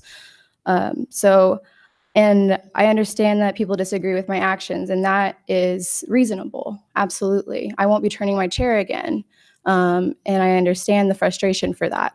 However, I think we need to be very, very deliberate about the things that we speak about in this chamber. We need to keep it focused on city issues, things that we can control, not things that are going to divide us even further, especially coming up in this next year. We have elections coming up in 2020, and we are already divided, and we have critical issues that we need to be thinking about. So, and one of the things about this being so divisive, and I guess some people also disagreed with my statement that it was hate speech, and to me, it is very disrespectful and very harmful to women whenever you speak about what we can and can't do with our bodies. And it's shameful. You don't know what women have been through. You don't know what most women have been through. And so, a couple of years ago, I think we had some people speak about LGBTQ issues in a negative way, and a young man committed suicide for that. You don't know what your words mean until something like that happens. So I want to read to you guys because I did say that it was hate speech, and what happens is that hate breeds hate. And so I'm going to read to you a couple of the comments that I've received, a couple of the messages that have been sent.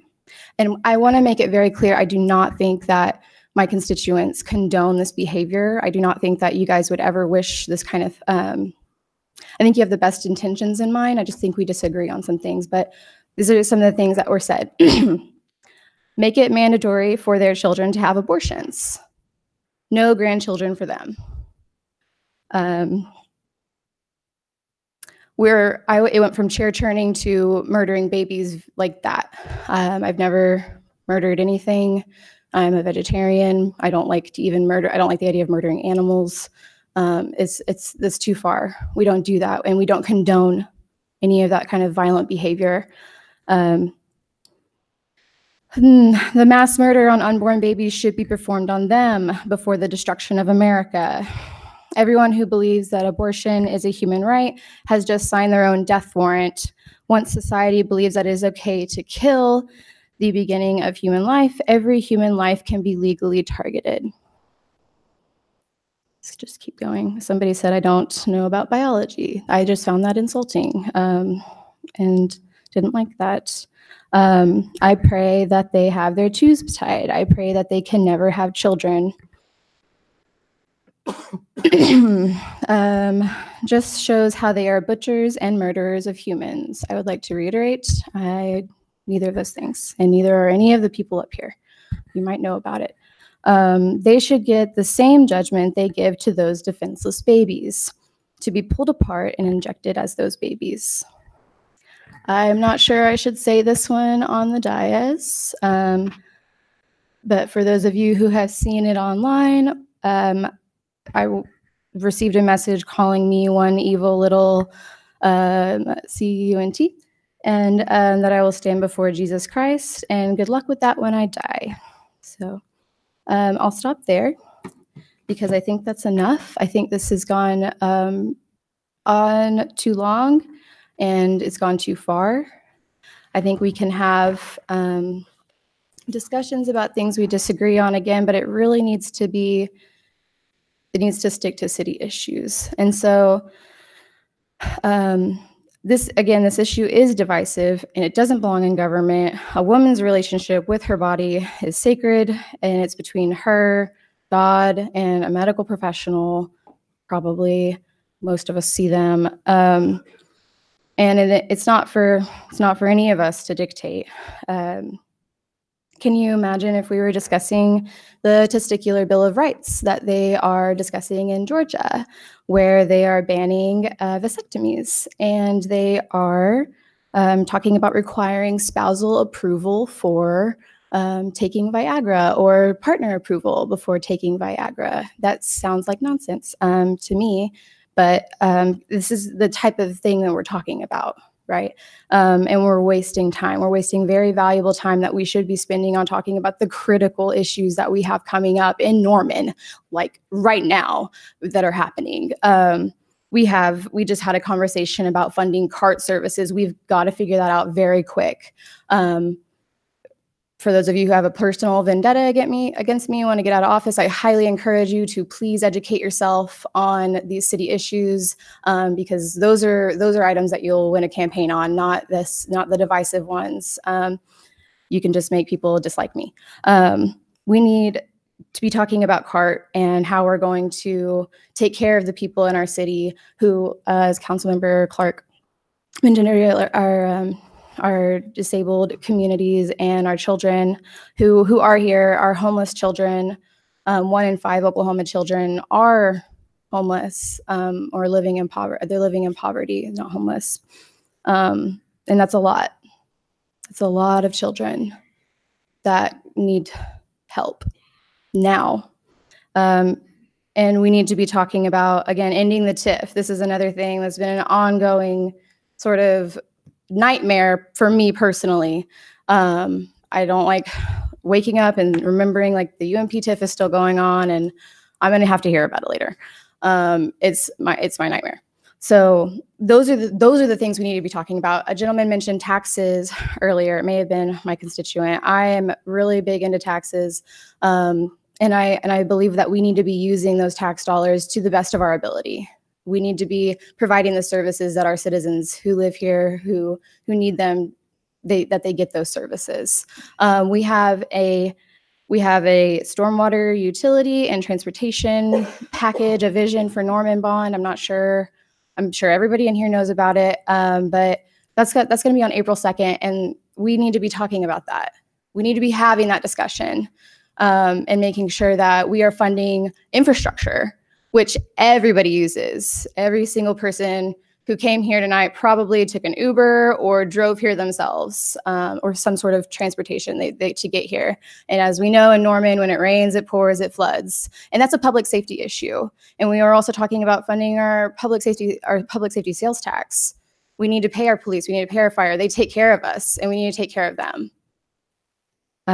So I want to have those discussions, and I highly encourage everybody in here to go vote for the vision package. I know that some people aren't, but I encourage you to do so that we can have a better Norman, more stable, fix these problems. That's on April 2nd. And right before that, in Ward 8, we will be having a ward meeting. We have ward meetings every 2 months. That's a campaign commitment that I made that's still happening. I also meet with people frequently whenever I get off of work, in between class, or before on the weekends. I meet with people whenever they need me. And so my final comment is just that we just need to take care of each other. We need to take care of ourselves. Thank you.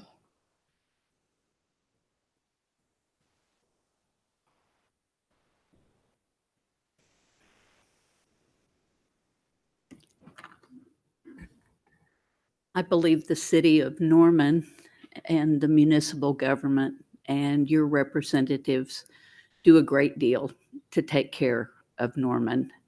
I've been here off and on since 1946. I've seen lots of people do lots of good things for one another. I do agree with what's been said.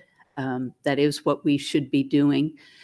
The city has certain responsibilities, and there's things that we don't have any legislative authority over. Everyone has a right to come before us. All of our residents have a right to come before us.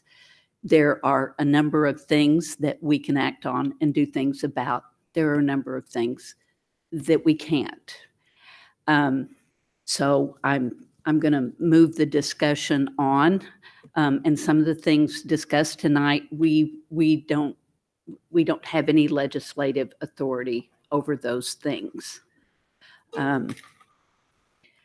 So I'm going to make two announcements. Really important things coming up. Councilmember Scott mentioned one of them. We have a very, very important election coming up on April 2nd. There will be a runoff election for Ward 3, council member for Ward 3.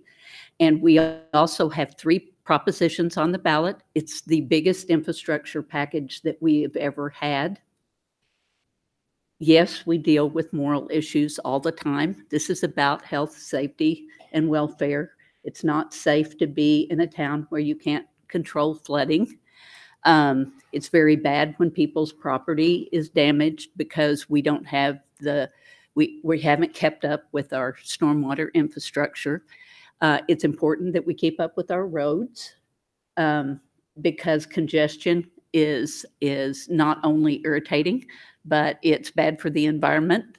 It takes a lot of time, and it causes more safety issues. So I want everybody to tune into that.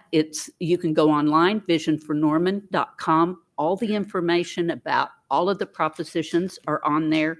Our next open house is March 23rd at 3 o'clock at the Norman East Library. There are a number of other meetings this month.